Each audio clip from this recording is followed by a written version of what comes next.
The school bully grabbed my class queen girlfriend in front of the whole class, and this time I kept my hands in my pockets.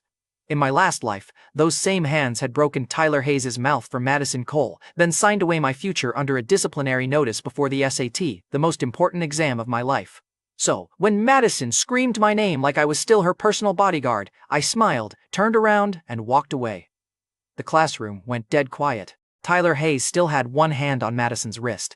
He was tall, athletic, and permanently wearing that rich kid expression that said every hallway in Westbridge High belonged to his family, which was almost true. His father, Dean Hayes, handled student discipline, and Tyler had been living under that umbrella so long he probably thought school rules were weather. Madison stumbled back from him, face red, eyes already shining. She had the timing, the angle, and the victim tremble ready before the room even decided what it had seen. In my first life, that look had ripped the brain right out of my skull. I had charged across the classroom before anyone could stop me. Tyler laughed. I swung, he went down, and the class exploded. For maybe 10 seconds, I felt like a hero. Then the teachers came. Madison cried in the office and said she never asked me to fight. Tyler's friends said I was jealous. Mr. Morrison, our homeroom teacher, told me senior year was too important for emotional outbursts. Dean Hayes arrived with a face full of righteous disappointment, as if his son had not started the whole thing. I wrote the self-reflection. I apologized. I took the school-wide criticism. That disciplinary record followed me straight into the most important months before the SAT.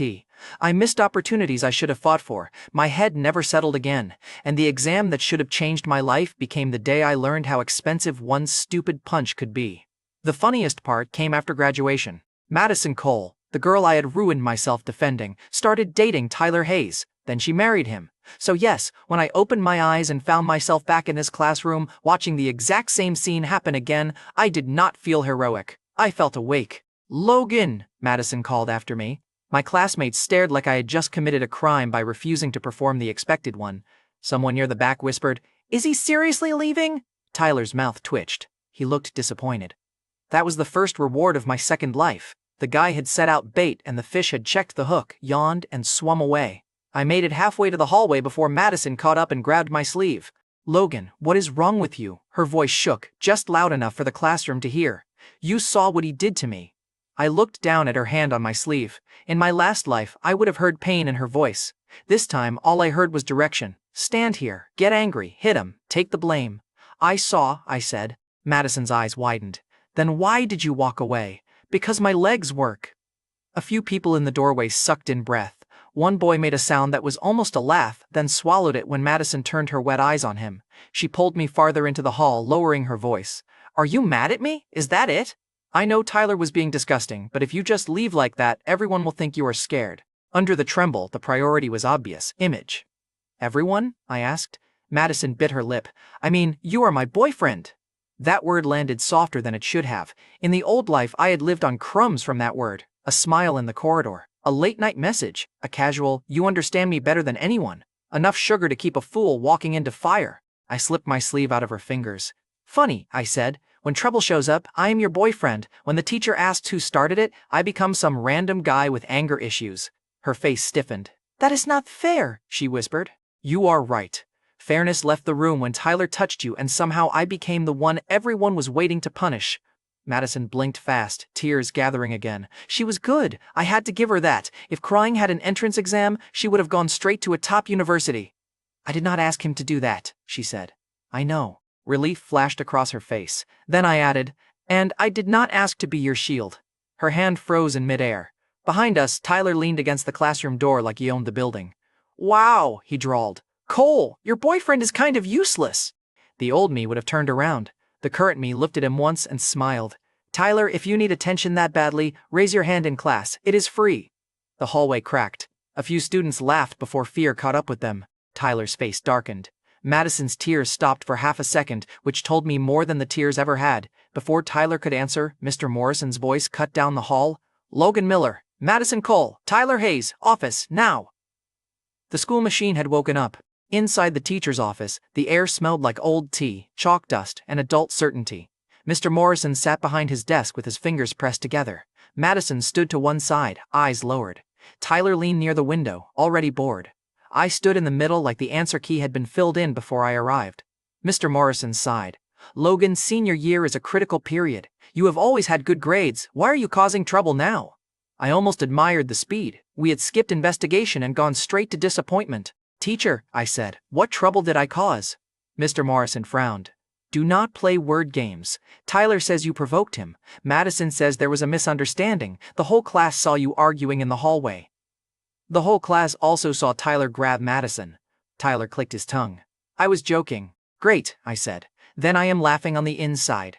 Mr. Morrison slapped the desk lightly, not hard enough to be scary, just hard enough to remind everyone which adult owned the room. Enough. Logan, even if Tyler's behavior was inappropriate, your attitude afterward was terrible. You embarrassed your classmate, spoke sarcastically, and disrupted class order. I nodded slowly. So Tyler grabs someone, Madison drags me into it, and my attitude is the emergency. Madison lifted her face. Logan, why are you saying it like that? I did not drag you into anything. I looked at her. The office went quiet. In my pocket, my phone felt heavier than it should have. I still had the message she sent before class, the one that said Tyler had been bothering her again, the one that asked if I could stay close because she felt scared. In the old life, I never showed it. I thought protecting her meant swallowing the proof. That was how a person trained himself into a doormat and called it love. Mr. Morrison opened a drawer and pulled out a blank school form. Here is what we are going to do. You will write a sincere self-reflection. 1,500 words. You will apologize to Tyler and Madison for escalating the situation. If your attitude is good, I can keep this from becoming a larger disciplinary issue. The universe had gift-wrapped the first tiny victory for me. Same room, same teacher, same trap, different idiot. No, I said. Mr. Morrison stared at me. What did you say? I said no, I am not writing it. Tyler straightened by the window, suddenly interested. Madison's face changed so fast it almost made me laugh. Panic first, then anger, then that soft, pleading look she used when she wanted someone else to pay her bill. Logan, she said quickly. Do not be stubborn, just write it. This is senior year. Do you really want this to become serious? That is exactly why I am not writing it. Mr. Morrison's voice hardened. Do you understand the consequences of refusing a teacher's arrangement? I understand consequences better than anyone in this room. For 1 second, then my voice came out too flat. The old exam hall flashed behind my eyes, my shaking hand, the blank space where an answer should have been, my mother's tired smile afterward, pretending my score did not break her heart. The joke died in my throat. Mr. Morrison did not notice. Adults like him rarely notice the human part. They noticed compliance. Fine, he said. Since you refuse to cooperate, I will call your parent. Madison went pale. That was interesting. Mr. Morrison picked up the office phone and found my mother's number in the contact system. As it rang, Madison took 1 step toward me. Logan, she whispered, can you stop making this worse? For who? Her mouth opened. No answer. Beautiful. My mother arrived 20 minutes later, still wearing the cardigan she used at home when she was rushing out too fast. Her face was tight with worry, and that part hurt. I could laugh at Tyler. I could laugh at Madison. I could even laugh at Mr. Morrison pretending to be fair. I could not laugh at my mother walking into school thinking her son had become the kind of boy who caused trouble over a girl. Logan, she said softly, pulling me aside. Tell me what happened. Mr. Morrison started. Mrs. Miller, the situation is already very clear. Then let my son speak, my mother said. The office went still.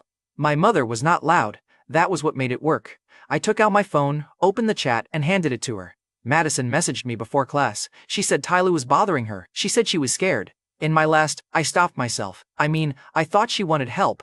Then when things got ugly, she acted like I inserted myself. My mother read the message once. Then again, her fingers tightened around my phone. Madison Cole, she said, turning toward the girl by the desk. Did you send this? Madison's eyes filled again. Auntie, I was scared then. I did not mean for Logan to misunderstand. Misunderstand? My mother's voice sharpened. You ask my son for help, then let the teacher treat him like the problem. Tyler snorted. It is just a message. Nobody told him to act like her boyfriend. I glanced at him. Nobody told you to act like a handsy clown either, but here we are. Mr. Morrison snapped. Logan. My mother looked at him. Teacher, my son has proof that Madison asked him for help. Tyler admitted he touched her as a joke. Why is my son the only one being told to write a reflection? For the first time, Mr. Morrison looked uncomfortable. It lasted about 2 seconds. Mrs. Miller, he said, adjusting his glasses, Madison should not have sent a vague message, and Tyler's joking was inappropriate.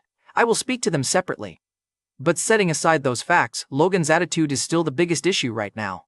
Mr. Morrison had finally said the quiet part in a full sentence. It was so stupid it deserved a frame. I laughed quietly. Enough for him to hear. Mr. Morrison's face sank. What are you laughing at? Nothing, teacher. I am impressed.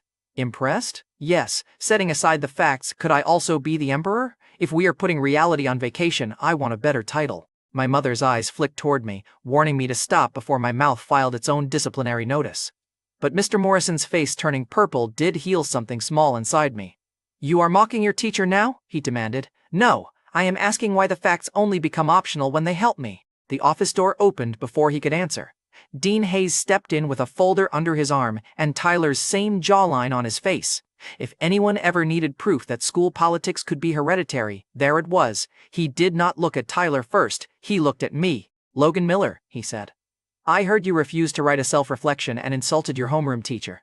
I looked from him to Tyler, then back again. Fast news service. Dean Hayes's eyes cooled. This attitude is exactly the problem. Your grades are good, but grades are not everything. A student who does not respect teachers cannot stay at Westbridge High and poison the learning environment. My mother stepped forward. Dean Hayes, my son showed proof that this girl asked him for help. Your son was involved too. Dean Hayes finally glanced at Tyler with a father's quick inventory check, like he was making sure the family vase had no scratch. Tyler will be educated at home, he said. Tyler looked at the floor. He was trying not to smile. My mother saw it. Her face changed. Good. It hurt her, but the fog was clearing. Dean Hayes continued. The issue now is Logan's refusal to accept school discipline. He disrupted class, argued with classmates, talked back to his teacher, and now mocks the office process. Mrs. Miller, I understand parents protect their children, but senior year leaves no room for this kind of instability. Instability, I repeated. That word had followed me in the old life too. Unstable, emotional, jealous, impulsive. They never called Tyler protected. They never called Madison dishonest. The labels always landed on the person without a dean for a father. Dean Hayes placed the folder on Mr. Morrison's desk. Here are your options. Logan writes a sincere self-reflection, apologizes to Mr. Morrison and the students involved, and accepts a formal warning. Or he can leave Westbridge High. We cannot teach a student who refuses basic discipline. My mother went still. The same wall rose in front of me, painted with nicer words. In my first life, this was where I folded. I told myself one apology was cheaper than losing the school, one self-reflection was cheaper than worrying my parents, one lie on paper was cheaper than a fight with adults. Then one lie became a record. Then one record became a missed chance. Then one missed chance became years of waking up with my chest full of sand. I looked at Madison. She had tears on her face again, but her eyes were fixed on me with something sharper than fear. She wanted me cornered. She wanted me to choose the old script because the old script had worked beautifully for her. I looked at Tyler. He was safe enough to be bored. I looked at Mr. Morrison. He was waiting for my head to lower. Finally, I looked at my mother. Her anger was still there, but worry had climbed over it. She was thinking about my future, my file, the SAT, the school reputation, all the words adults used when they wanted a child to swallow something bitter and call it medicine. I gave her a small smile. Mom, I said. Do not worry, she whispered. Logan, I am not writing a fake confession. Dean Hayes's mouth tightened. Then you understand what that means. I do. I turned back to him. If Westbridge High needs me to pretend Tyler did nothing, Madison said nothing, and Mr. Morrison saw nothing, then I am done here. Madison flinched. I kept going before anyone could interrupt. I will transfer. The office fell silent. Even Tyler's bored face cracked a little. Dean Hayes stared at me as if students were not supposed to know exits existed. Mr. Morrison recovered first. Do not speak impulsively. This is the final stretch before the SAT. Transferring now could ruin your future. I almost smiled again. In another life, staying here had already done that. Teacher, I said, my future survived one death. It can survive a transfer. My mother sucked in a breath. Madison's face went white. Dean Hayes's eyes narrowed because he thought I was being dramatic. That was fine. Let him think that. I picked up my phone from my mother's hand and slid it back into my pocket. The proof was still there. My hands were still clean. Tyler Hayes was still standing. Madison Cole was still lying. Westbridge High was still Westbridge High. The only thing that had changed was me. I bowed my head slightly to my mother, not to the teachers. Let's go home after this, I said. Tomorrow, we ask about Brookfield High. And for the first time since I woke up in this cursed day again, the path ahead looked hard, but possible. The news that I might transfer reached homeroom 204 before I did. By the time Mr. Morrison pushed open the classroom door, half the class had already decided I was the villain of their personal tragedy. They skipped Tyler, who started the fight bait. They skipped Madison, who had invited me into the mess and then cried like she had been kidnapped by my bad attitude. Somehow, the blame landed on me. Amazing. I had been reborn for less than one school day, and already the group project was blaming the one person who refused to carry it. Mr. Morrison stood at the lectern with his face tight enough to crack. Mrs. Miller was still beside me, holding her handbag with both hands, trying to look calm for my sake. Dean Hayes had gone ahead, probably to prepare the official version where his son remained a misunderstood athlete and I became a dangerous social problem in need of a stamp. "Class," Mr. Morrison said, "because Logan Miller refuses to recognize his mistake, this matter has now become more serious." The teacher voice arrived. Soft enough to sound reasonable, sharp enough to turn 28 students into a jury. Madison lowered her head at her desk. Her eyes were red again. If crying were an elective, she would have been recommended to a national team. Someone near the window muttered, "Just apologize already." Another boy said louder, "Yeah, why drag everyone into this?" Ryan Brooks, my desk mate, leaned back so far his chair almost gave up on him. He looked at me with the horror of a man watching his answer key walk into the ocean. "Bro," Ryan whispered, "if you leave, who am I supposed to copy physics from?" That was Ryan. Class loyalty, but make it academically parasitic. I dropped my bag beside my desk and said, "This is the most touching reason anyone has ever asked me to stay." Ryan pressed one hand to his chest. "I am speaking from the heart." The class laughed in patches, which annoyed Mr. Morrison more than my refusal had. He rapped his knuckles on the lectern. "This is not funny. Logan, stand in the back. Since you do not want to reflect in writing, perhaps you can reflect standing." I looked at Mrs. Miller. She looked back at me, still worried, but not confused anymore. She had seen Madison's message. She had heard Mr. Morrison say with his own mouth that facts could be set aside. That did something to me. In the last life, I had spent years feeling like even my own explanations came out covered in mud. This time, one person who mattered had seen the clean version before anyone could smear it. I picked up my bag again. "No thank you," I said. "I already reflected. I found the problem." Mr. Morrison's mouth flattened. "And what is the problem?" "This school." The classroom went still. Beautiful silence. Expensive silence. The kind schools only produced when a student said the quiet part in a public room. Madison looked up quickly. Tyler was not in the classroom anymore, which made sense. Protected boys did not wait around for paperwork. They were always mysteriously absent when consequences came to collect rent. Mr. Morrison pointed toward the door. "Office, now." Mrs. Miller stepped forward before I could answer. "If Logan is transferring, what paperwork do we need?" Mr. Morrison's expression twitched. For all his talk about discipline, he had not expected my mother to help me leave. Adults like him liked parents frightened and obedient. A mother asking for forms was a different species. "Mrs. Miller," he said, softening his voice into fake patience, "a transfer at this stage is not simple. The SAT is approaching. Brookfield High is not Westbridge High. Logan is being emotional." I smiled.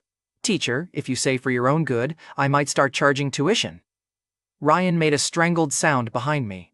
Mrs. Miller did not smile. She only said, "Please give us the paperwork."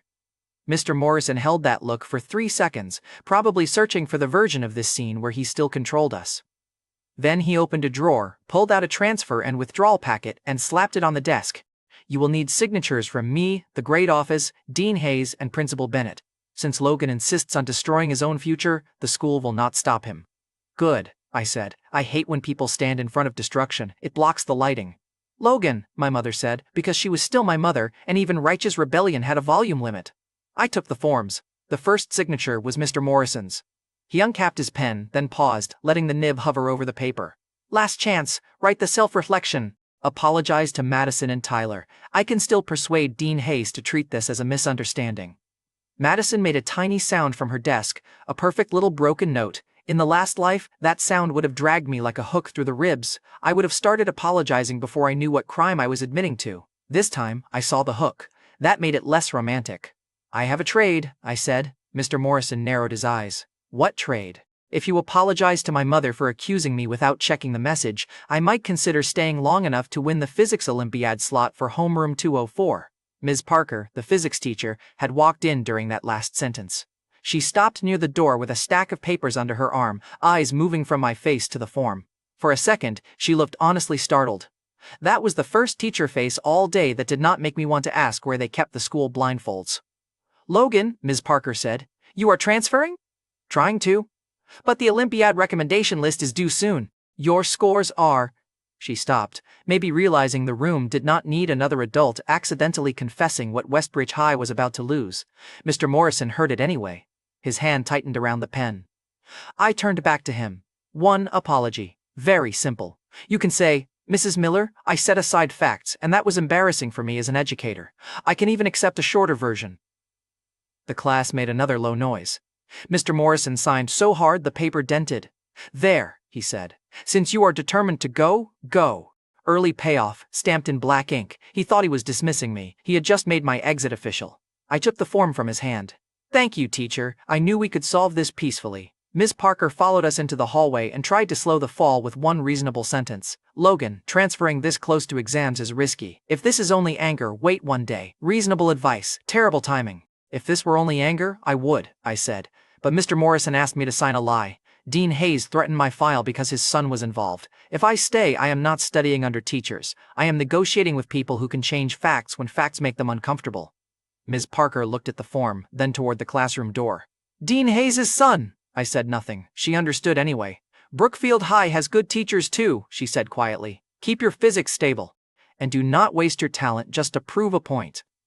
That one hit closer than I liked. In a last life, I had wasted time, sleep, pride, and the kind of belief parents did not get back once a school taught them to doubt their own child. I nodded. I am leaving to stop wasting it. Mrs. Miller tightened her grip on her handbag.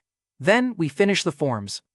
The great office tried one last round of official theater. Dean Hayes sat behind his desk like he had personally invented consequences, while Principal Bennett read my transfer application with the expression of a man discovering a crack in his clean wall and blaming the crack for existing. Logan Miller, Principal Bennett said, your academic record is strong. Your conduct record was also clean before today. Before today? I repeated. Very educational phrase. Dean Hayes tapped the form. Your attitude is the issue. My attitude did not call Madison downstairs, ask me to fight Tyler, or threaten my file when I refused to lie. Principal Bennett looked at my mother. A transfer will affect review materials, teacher recommendations, and contest support. Translation, we own several gates and would like you to remember that. My mother heard the hidden cost first, parents always did. I stepped half a pace forward. Then correct the accusation. Mr. Morrison apologizes to my mother. Westbridge High states in writing that I did not beat Tyler, did not harass Madison, and did not need discipline. Then we can discuss whether I stay. Dean Hayes laughed once. You want the school to apologize to a student? No, I said. To a mother you tried to scare with a fake record. That was when the joke stopped. Principal Bennett closed the folder. Dean Hayes, sign the application. Dean Hayes stared at him. Principal Bennett, if the family insists, we cannot force him to remain. Westbridge High did not apologize, correct the rumor, or promise to clean my name. It only signed fast enough to push the scene out of its building before more people noticed the smoke. Dean Hayes signed. Principal Bennett signed after him. I took the form back and checked each signature carefully. Dean Hayes snorted. Do you think we would cheat you on a form? No, I said. I think you would set aside facts, so I am developing healthy habits. Principal Bennett looked like he had swallowed a lemon seed and found out it had tenure. We were almost out when Dean Hayes spoke again. Brookfield High will not protect you from your temper, Logan. Without Westbridge High's platform, you may find out what you really are. I stopped at the door. In the old life, a dean's voice had sounded like the future. Now it sounded like Tyler in a suit. Dean Hayes, I said, if your son had my temper, he would have taken responsibility by now. Then I left before my mother could decide whether to scold me or secretly enjoy it. The signature change should have taken a day. It took 1 hour because Westbridge High suddenly discovered efficiency. Nothing moved faster than an institution disposing of a problem it had created. By lunch, the class knew I was leaving. I came back to clear my desk, and everyone pretended not to watch while absolutely watching. The room had that funeral mood students created when drama became real enough to affect seating arrangements. Ryan stood beside my desk with a notebook in his hands. I prepared something, he said solemnly. I looked at the notebook. Is that a goodbye letter? No, the last 3 physics problems you solved yesterday. I need closure, Ryan. You cannot abandon me with Mr. Morrison and a blank workbook. There are laws. Name one, the law of friendship. That law does not apply to copying homework. Ryan thought about it. Then, the law of community service. I laughed despite myself and took the notebook. I wrote the method for the 3 problems, shorter than usual. Ryan leaned over my shoulder like I was drafting a will. Are you really going to Brookfield High? He asked, quieter. Yes. People are saying you got kicked out. People can say what they want. Madison is crying again. Hydration is important. Ryan gave me a look. You were scary when you were calm. I was scarier when I was stupid. He did not understand that line, but I did. The old me had been loud, loyal, and extremely convenient to manipulate. Calm Logan was new. Calm Logan had forms, screenshots, and a mother who knew the truth. I finished the last problem and tore out the page. Ryan tucked it into his book like sacred scripture. For what it is worth, I do not think you were wrong. That was Ryan's version of an emotional speech. Efficient, slightly damp from homework dependence, but sincere. Thanks, I said. He leaned closer. Also, if Westbridge High starts acting weird about you, I will message you. Why? Because I love gossip, and you are my most valuable gossip investment. There it is. Ryan grinned. Friendship. I packed my books. Madison stood up when I reached the door. The class went quiet so fast it was almost embarrassing. Everyone wanted the breakup scene, preferably with subtitles. Logan, Madison said. Her voice shook. She walked toward me with both hands clenched around her phone. Her eyes were red, but this time I could see the calculation under the tears. She needed one last version where she had tried, where she remained kind, where whatever happened next was my fault because I refused her softness. She stopped in the hallway, just outside the classroom door. Can we talk? Mrs. Miller was waiting farther down the hall, giving me space but not leaving me alone. I appreciated that more than I knew how to say. I looked at Madison. Talk. Madison's lashes trembled. I am sorry, I really did not mean for it to become this big. I was scared. Tyler was angry, and I thought if you helped me, everything would calm down. By helped you, you mean took the blame. She glanced toward the classroom, where 20 faces were failing at pretending not to listen. I knew you cared about me. The knife came with a ribbon on it. For a second, I did not see the hallway. I saw the old life. Madison in a graduation dress, smiling beside Tyler. My parents' tired faces after another school meeting. My own hands after the fight, bruised and useless, holding a future that had already cracked. I had wanted her to choose me so badly that I had volunteered to become disposable. That memory was humiliating. It was also useful. Pain made an excellent highlighter. Madison, I said, you were never scared I would get hurt. You were scared I would stop being useful. Her face went pale. That is not true. Then why did you ask me to apologize after you saw Tyler provoke me? She opened her mouth, then closed it. Good. Silence. Finally, a language she could speak honestly. I took out my phone. Her contact name still sat there from the old habit, soft and familiar. I deleted it in front of her. Madison's eyes widened. Logan, don't. I already did. We can still be friends. No. Friends do not need me to bleed so their reputation stays pretty. She flinched, and for a second I almost felt cruel. Then I remembered my mother's face in that office. The pathetic part, I said, quieter, is that if you keep choosing Tyler's protection over the truth, you will end up beside him and call it fate. She stared at me like I had cursed her. Maybe I had. Or maybe I was only reading the ending from a book I had already survived. I turned away before she could cry herself into another courtroom.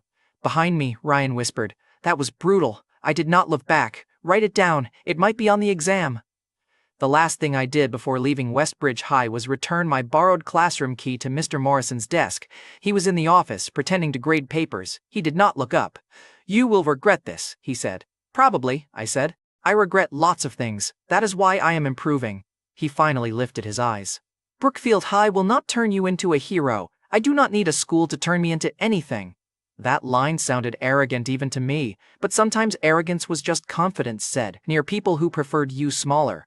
Mrs. Miller and I walked out through the front gate together. She did not ask me again if I was sure. She only waited until we were outside before she said, Logan, tell me honestly, can Brookfield High accept you this late?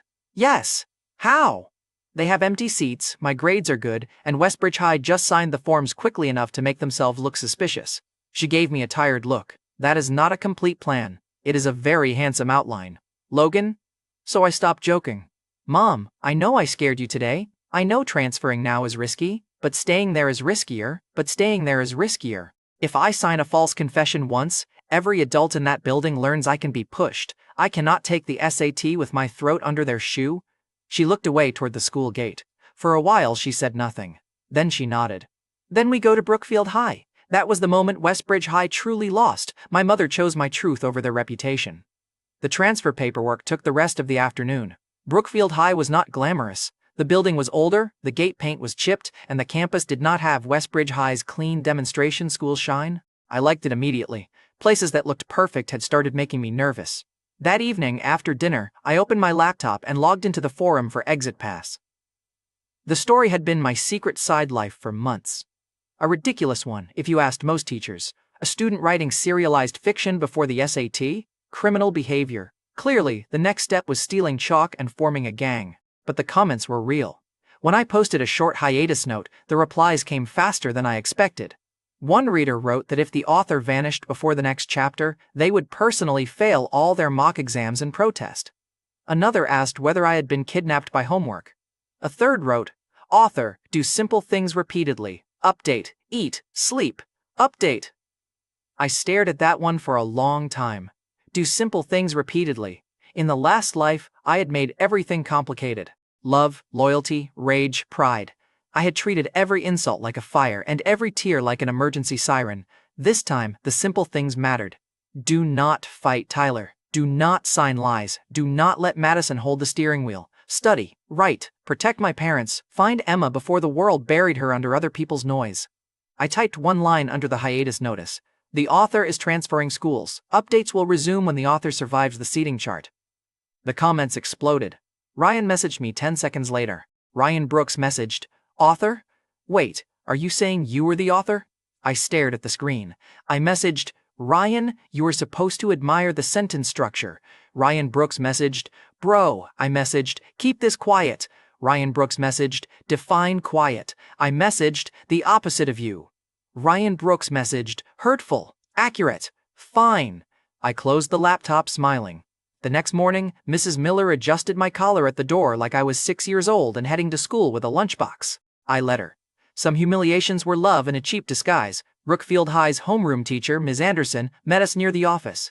She was brisk, sharp-eyed, and did not perform the tragic sigh adults use when a transfer student arrived with rumors attached. She checked my file, checked my mother, then checked me. "Logan Miller," she said. "Your previous school noted a conflict with classmates." "Very generous of them," I said. "They set aside many facts to reach that sentence." Ms. Anderson's mouth twitched. My mother shot me a warning look, but it had less panic in it than yesterday. "Progress." Ms. Anderson closed the folder. "Your grades are strong. Your conduct note is vague. I will judge you by what you do in my classroom." I almost applauded. Instead, I nodded. "That is fair." She led me toward the senior class corridor. The noise inside her classroom spilled through the door before we reached it. New school, same student species, curiosity, gossip, panic over exams, and at least one person laughing too loudly at a joke that was probably not that good. Ms. Anderson put her hand on the door. "There is an open desk in the third row," she said. "You can start there." I looked through the narrow window in the door. And there she was. Emma Blake sat by the window, glasses low on her nose, writing in a notebook with the careful focus of someone trying not to occupy too much air. In the last life, she had been a quiet name I noticed too late. People mocked her for being dull because she did not perform. After graduation, she turned out to have more depth, money, talent, and patience than half the school combined. More importantly, she had never once used me as a shield. Ms. Anderson opened the door. The class turned. I stepped into Brookfield High with my transfer form still warm from yesterday's signatures and asked the first useful question of my new life. "Teacher, can I sit next to Emma Blake?" Ms. Anderson looked from me to the seating chart, then from the seating chart to the very quiet girl by the window. Emma Blake looked up too. Her eyes widened behind her glasses, which was understandable. A transfer student had just walked into class with a rumor cloud over his head and immediately requested the seat beside her like he was choosing a limited edition prize. Subtle, low-key, practically invisible. The class was not subtle either. Chairs creaked. Pens stopped moving. Someone near the back whispered, "He knows Emma?" Another student whispered back, "Maybe he transferred for her." That was fast. Brookfield High gossip had better reflexes than Westbridge High discipline. Ms. Anderson cleared her throat. "Logan Miller, do you know Emma?" "I know of her," I said. That sounded suspicious because it was suspicious. I could hardly say, in my last life, I failed to notice that the quiet girl beside the window was one of the few people in this age group with actual character, so I am correcting the universe's seating arrangement. Even I knew when to edit. Ms. Anderson studied my face. "Emma, is the seat beside you open?" Emma glanced at the empty desk, then at me, then back down at her notebook. "Yes, teacher." Her voice was soft enough that the room leaned in to hear it. "Then sit there," Ms. Anderson said to me. "But before that, introduce yourself." I walked to the front. The class had already built a version of me before I opened my mouth. Transfer from Westbridge High, conflict with classmates, rumor of a fight, possibly a simp, possibly expelled, possibly all of the above with bonus content. I gave them my most harmless smile. Hello everyone, I am Logan Miller. My grades are average, my character is excellent, and I absolutely never fight. For half a second, the room froze. Then laughter broke out. Ms. Anderson pressed her lips together, clearly trying not to reward me on my first day. Average grades? Average for my future standards. And the part about never fighting? A personal development goal. This time, even Ms. Anderson's eyes curved. Good. First rule of surviving a rumor: do not let the rumor decide your posture. If they expected shame, give them shamelessness. If they expected violence, give them a greeting card smile and make them wonder whether the violence had been outsourced. Ms. Anderson pointed toward Emma's row. Sit down. And Logan? Yes, teacher? In this class, jokes do not replace homework. Understood. I will use them as supplemental material. The class laughed again. I carried my bag to the window seat. Emma quietly moved her books closer to her side, not in a rude way, more like someone making sure I had enough room without requiring a conversation about it. That tiny movement told me more than a welcome speech would have. Thank you, Miss Blake, I said softly as I sat. She blinked. Miss Blake, respectful address. We are classmates. Then I will use it respectfully, as a classmate. She lowered her head, and I saw the corner of her mouth move. Not quite a smile thinking about applying for permission. Because one school transfer had taught my mouth zero survival skills, I leaned slightly closer and asked, Miss Blake, do you have a boyfriend? Her pen stopped. The nearby desks went quiet in a way that proved the whole class had suddenly developed excellent hearing. Emma stood up with her notebook pressed to her chest. I need to ask Ms. Anderson about question 5. We have not opened the book yet. Then, question 6. She escaped to the lectern before I could make it worse. On my first morning at Brookfield High, I had already made my new deskmate flee without leaving my chair. Personal development goal number 2, become less alarming. The next period was self-study, which meant 40 seniors pretended to work while tracking every breath the new transfer took. The class monitor turned around first. Owen Fisher, did you really transfer because you fought over a girl? No, I said. Westbridge High discovered my character was too excellent for their storage capacity. Someone choked on a laugh. Across the aisle, Chloe Harper leaned on her elbow. English class representative, social weather system, and, in the old life, one of Madison's little bridges into Brookfield High gossip. Logan Miller, right? Chloe said. I know Madison Cole from elementary school. The past had arrived before lunch. Efficient. Annoying. Condolences, I said. Chloe's eyebrows shot up. Emma's pen paused. Madison told people you liked her a lot, Chloe said. She told the truth once. Historic day. And now? I opened my notebook. Now I am retired from unpaid bodyguard work. Before Chloe could decide whether to laugh or dig harder, Mason Cooper stood near the back door. He had the shoulders of someone who played basketball like the backboard had personally insulted him. New guy, Mason said. Do not flirt with Chloe on your first day. Every school had a Mason, sometimes truly dangerous, sometimes a walking warning label powered by insecurity and cafeteria protein. The trick was waiting for receipts. I am not flirting, I said. Mason stared.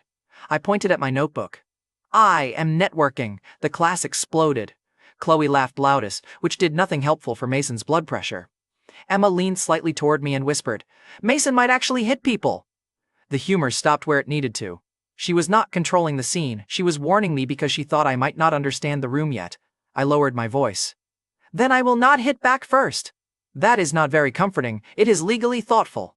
She pressed her lips together, almost smiling despite herself. Mason sat down, still watching me. Fine, I had handled Tyler by refusing the old trap. I could handle Mason by refusing to become Tyler with better grades. Ms. Anderson returned with a stack of English reading papers and dropped them on the lectern. Since everyone is so interested in our new classmate, she said, short reading test, 20 minutes, no discussion. I loved teachers like Ms. Anderson. She saw a gossip fire and poured an exam on it. Chloe handed out papers with a smile. Average grades, right? Deeply average. Then I will be gentle when I beat you. Please do. My character is fragile. Emma ignored us and began reading. That was another thing I liked about her. In a classroom full of people trying to become a headline, she lived like a footnote with excellent handwriting. The test was not hard. I had already lived through this year once, and some grammar traps had the cozy smell of a teacher who reused favorite knives. I finished in 8 minutes and spent 5 more pretending to struggle, because walking into a new school and immediately acting like a human answer key lacked diplomacy. When Ms. Anderson collected the papers, Mason looked over. Done already? Westbridge High does tests by guessing? Only on days with good weather.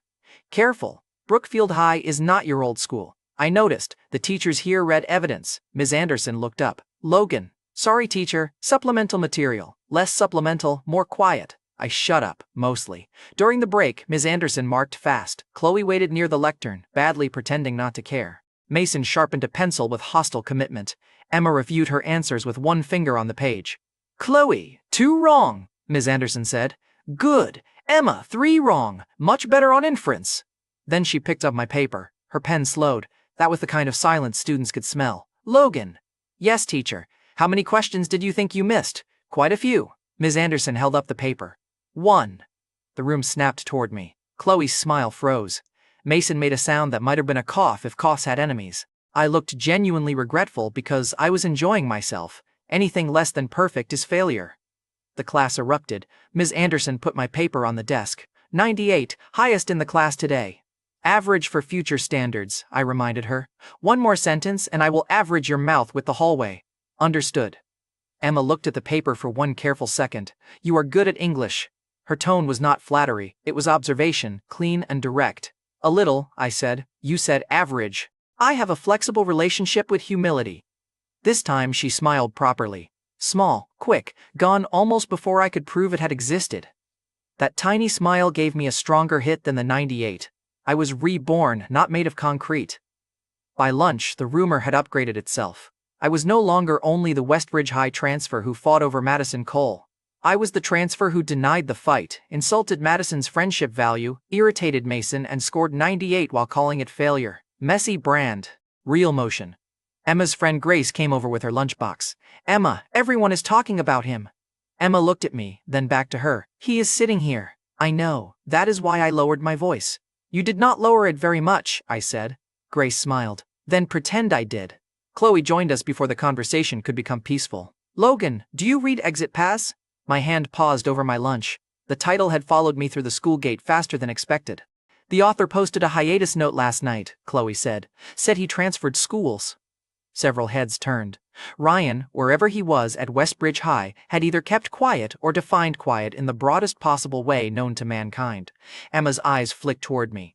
You read it? A little. Grace leaned in. Everyone in our class forum was yelling about the hiatus. The writing is really good. The author sounds arrogant, Mason said from behind us. I turned. That is a literary technique. You know him? Very well. Chloe's eyes brightened. Wait, really? Intimately. The table went quiet. Emma blinked. I realized half a second too late that intimately was not the best word to use around a serialized novel and a girl who took language very literally. I coughed once, as in, I understand his creative habits. Grace laughed into her hand. Emma looked down at her lunch, ears faintly pink. I filed that under. Be careful, you idiot. Chloe loved the crack in my composure. Can you ask him to update? The author is recovering from a traumatic seating chart experience.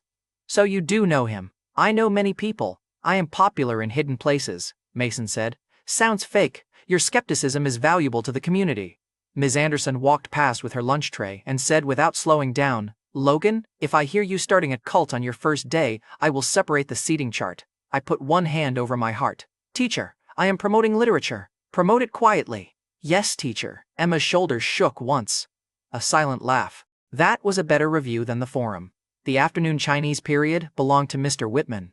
Mr. Whitman was different from Ms. Anderson. She looked like she could organize chaos into rows. He looked like he had spent years watching students murder essays and had developed patience as a survival organ. He entered with a thermos, a stack of composition books, and the mild expression of a man who could destroy your thesis statement without raising his voice. New student, he said after taking attendance. Logan Miller.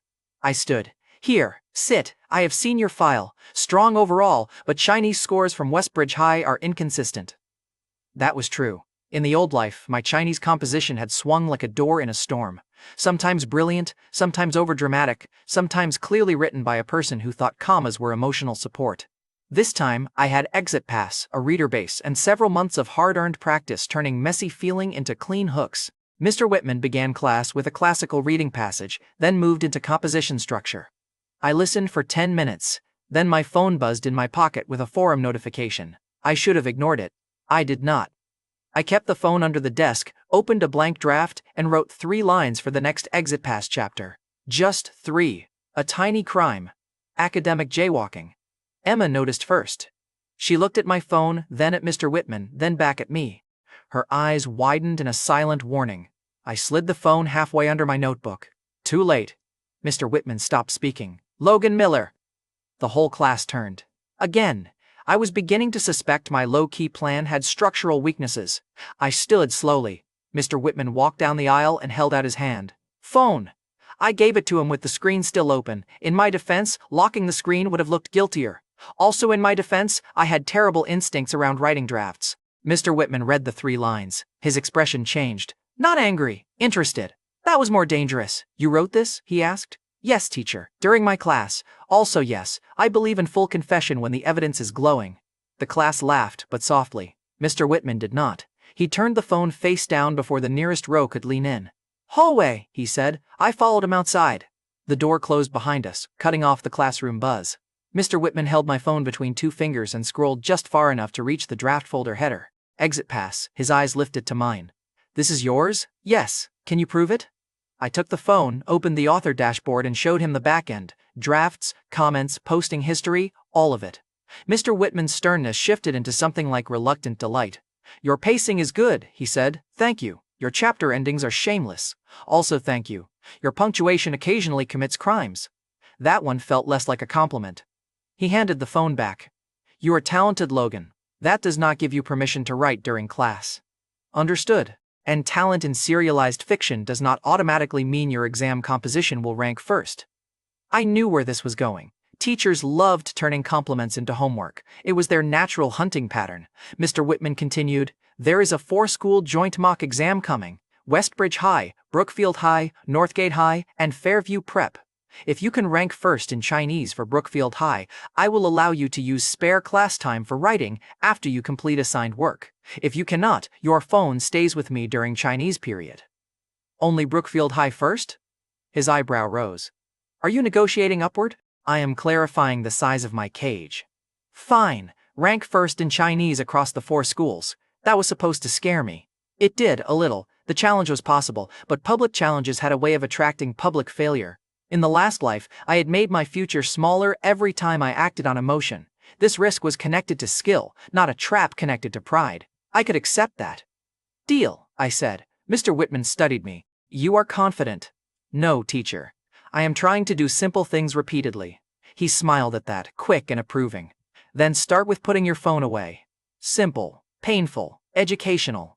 When we returned to the classroom, the room pretended to be normal and failed at an elite level. Chloe had already written something in her notebook and shoved it toward Grace. Owen was turned halfway around. Mason was staring like I had personally insulted the concept of literacy.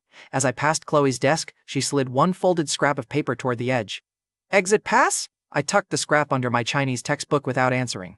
Mr. Whitman placed my phone on his desk. Class, he said. Logan Miller will not be writing unrelated material during my lecture again. I nodded obediently. He has also accepted a challenge. That was when I stopped nodding.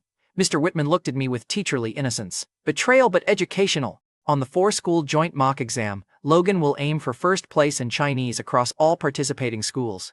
If he succeeds, I will permit him to write after completing class assignments. If he fails, his phone will be managed during my period. The classroom absorbed that. Then Owen said, across all 4 schools? Chloe turned to me. You agreed to that? Mason laughed once. First day and already acting like a legend. I sat down beside Emma and opened my Chinese textbook. Emma looked at me with genuine worry. Can you do it? That question did not have mockery in it. It had concern. I wanted to joke. I almost did. But her hand rested near the edge of her notebook, fingers tense, and I remembered her earlier warning about Mason. Emma took other people's danger seriously even when she barely knew them, so I answered plainly. I can try. She nodded, small and solemn.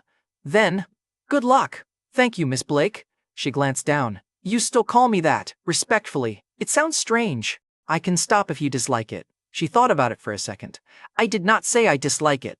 My brain, which had handled administrative threats, public rumors, and a 4-school exam challenge with reasonable function, briefly lost all professional discipline. Chloe saw my face and whispered from across the aisle. Oh, he is done. I heard that, I said. Good, Chloe said. It was for you, Mason muttered. Ridiculous. Maybe it was. By the end of that first day, Brookfield High had not accepted me exactly. Acceptance was too warm a word for a room of seniors staring down exams with the emotional stability of over-caffeinated squirrels, but they had updated the file. I was no longer just the transfer from Westbridge High. I was the guy with the suspicious fight rumor, the one wrong English paper, the possible author identity, the seat beside Emma Blake, Chloe Harper's interest, Mason Cooper's irritation, and Mr. Whitman's public challenge sitting on my desk like a live grenade. That was a lot for one day. Low-key was dead. We held a private memorial and moved on. When the final bell rang, Emma packed her books carefully. She moved slower than everyone else, giving the crowd time to leave. I recognized the tactic because I had used versions of it after disciplinary meetings in the old life. Sometimes you did not wait because you were slow. You waited because attention hurt. I did not rush her. Grace left with Chloe, though Chloe glanced back twice. Mason left with 2 boys from the back row, bumping one desk hard enough to make a point. Subtle work from a subtle man. When the room was nearly empty, Emma looked at me. Logan. It was the first time she said my name. Ridiculous how much that mattered. Yes? If Mason bothers you, you can tell Ms. Anderson. I smiled. You trust teachers? Emma adjusted her glasses. Some teachers. That answer was more mature than most speeches. I will remember that, I said. She hesitated. And the novel, I read it. I kept my voice light because her courage was obviously costing her. Then I can apologize to the author for his punctuation crimes. I like it, she said. 3 quiet words from Emma did more damage to my composure than Mason's entire warning label. For a second, the room softened around the edges. I will tell him, I said. Plain language, no joke, no joke. Some moments were better without decoration. Emma nodded quickly and picked up her bag. At the doorway she stopped. First in Chinese across 4 schools is difficult. Very. Then do simple things repeatedly. She left before I could answer. I sat there for another breath, looking at the empty doorway. The line had come from a forum comment the night before. I had said it to Mr. Whitman in the hallway. Now Emma had thrown it back to me like a tiny borrowed promise. Brookfield High was already more dangerous than Westbridge High in one specific way. Here, people could still surprise me for the better. My phone buzzed on Mr. Whitman's desk, where he had forgotten to return it for exactly 30 dramatic seconds. The screen lit with a message from Ryan. Ryan Brooks messaged, Update. Westbridge High is saying you begged to leave because you could not handle discipline. I looked at the message, then at the Chinese textbook in front of me, then at the seat Emma had just left. Westbridge High had started writing its version. Fine. I had a novel audience, a new classroom, a 4-school exam, and one very quiet girl who had just told me to do simple things repeatedly. Let them talk. This time, I could answer with scores. Westbridge High found out the author they were praising was the student they had thrown away before the second morning bell. Ryan sent me the screenshots while Ms. Anderson's class was still pretending self-study meant studying by yourself. In the first screenshot, the city education account had shared Exit Pass as a bright example of student writing. In the second, Westbridge High's school forum had reposted it with a caption so proud it probably needed its own chair. Then came the third screenshot. Post deleted. Under it, Ryan had typed 5 words. Ryan Brooks messaged, They realized it was you. That was efficient. Yesterday I had been a discipline problem who could not handle pressure. This morning I had become student literary talent for approximately 9 minutes, then vanished from Westbridge High's memory like an inconvenient typo. Ryan kept sending messages. Ryan Brooks messaged, Morrison pulled Madison out. She told him you wrote it. Ryan Brooks messaged. He said the school should verify whether it was copied. Ryan Brooks messaged, translation, panic. I stared at the screen and almost laughed. Of course Madison knew. Months ago, back when I still thought being useful was the same as being loved, I had shown her a chapter draft. She had called it kind of interesting, and then asked whether I could help her with math. Truly, romance had been thriving. Historians would study us and give up. Now Westbridge High wanted the praise without the student. That was a familiar shape. They liked my grades when they improved their reputation, liked my writing when it looked like theirs, and hated my mouth whenever it asked who had actually done the work. Chloe Harper slid into the seat across from me before I could put my phone away. She did not ask permission. Chloe treated empty chairs like political openings.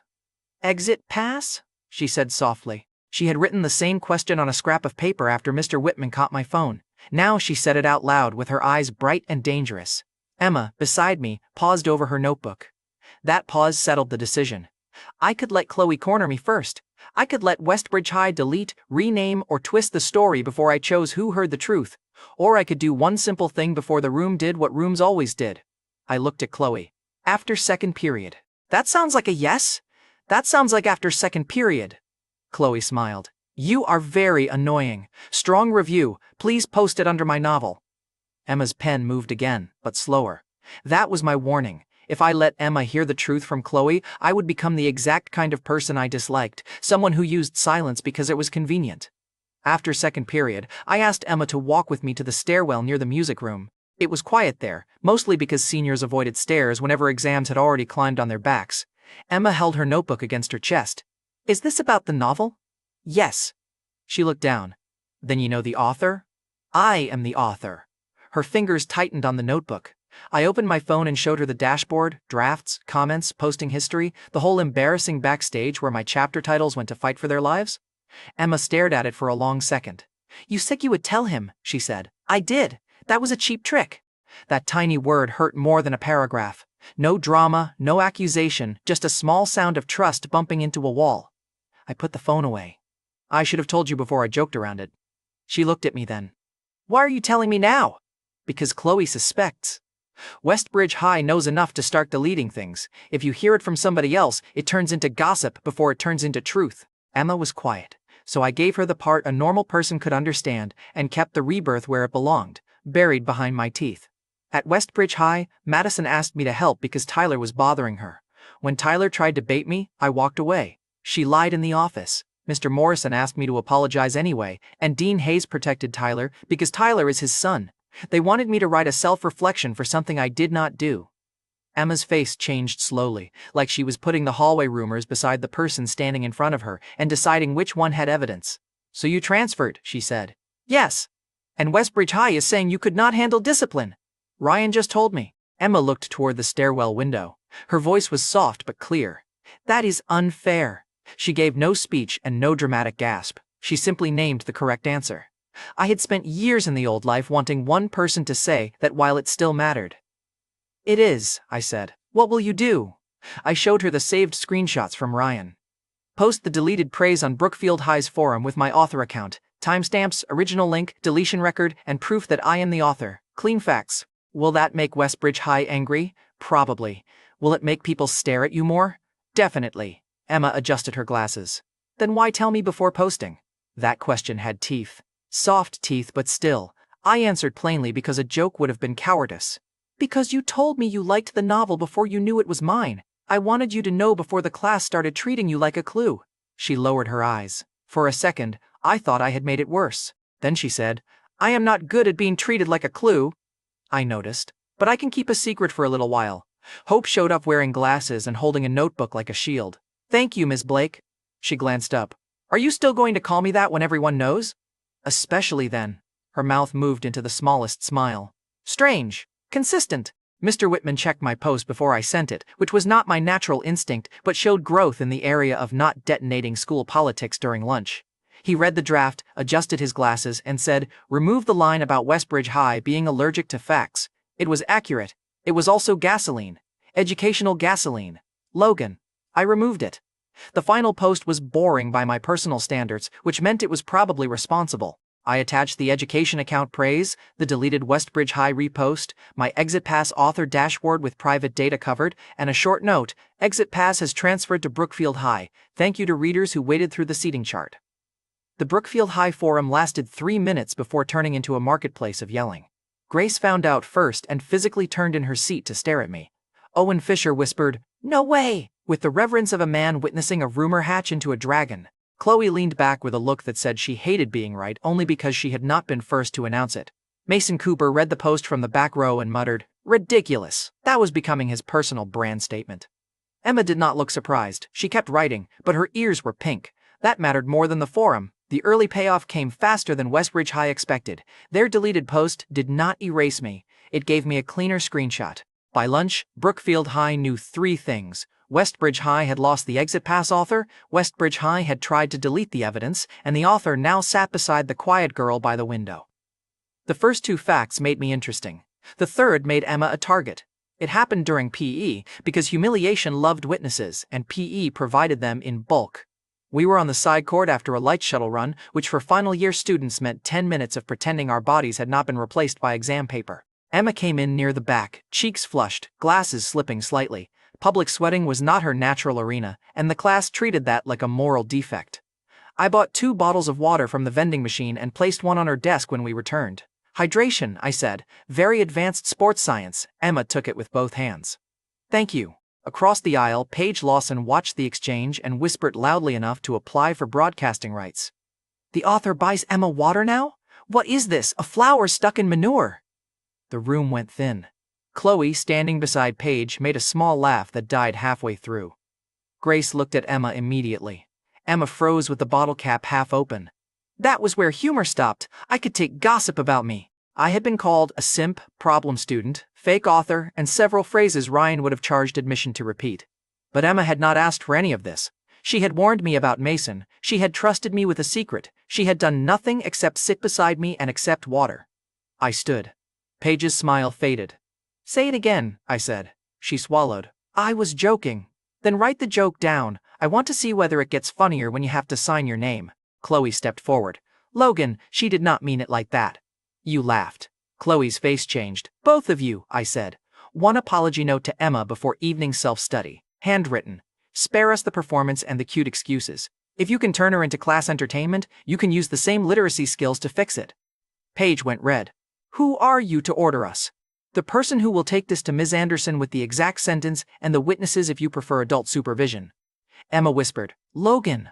I looked at her, and my voice softened. You do not have to accept the notes if you do not want them. The hurt sat quietly in her eyes, which made every joke in the room look cheap. Paige looked away. Chloe's eyes reddened first, which would have been funny in another universe. She had not taken the hit, but she hated being seen as cruel. Different wound. Still useful. Fine, Chloe said, voice shaking. I will write it. Mason appeared in the doorway before the period ended. He saw Chloe's red eyes, saw me standing near Emma's desk, and did the simple math of a man who wanted the answer to be punching. Logan, he said, outside. I am indoors currently. After school. Gate. The room went quiet again. Emma gripped the bottle. Mason pointed at me. You think a test score in a novel make you untouchable? No, I said. I think they make me literate. He stepped closer. Gate. Do not run. There were many things I could have said. Several were excellent. None were worth making Emma cry harder. So I only nodded. After school. Emma turned toward me as soon as Mason left. You can tell Ms. Anderson? I can. Will you?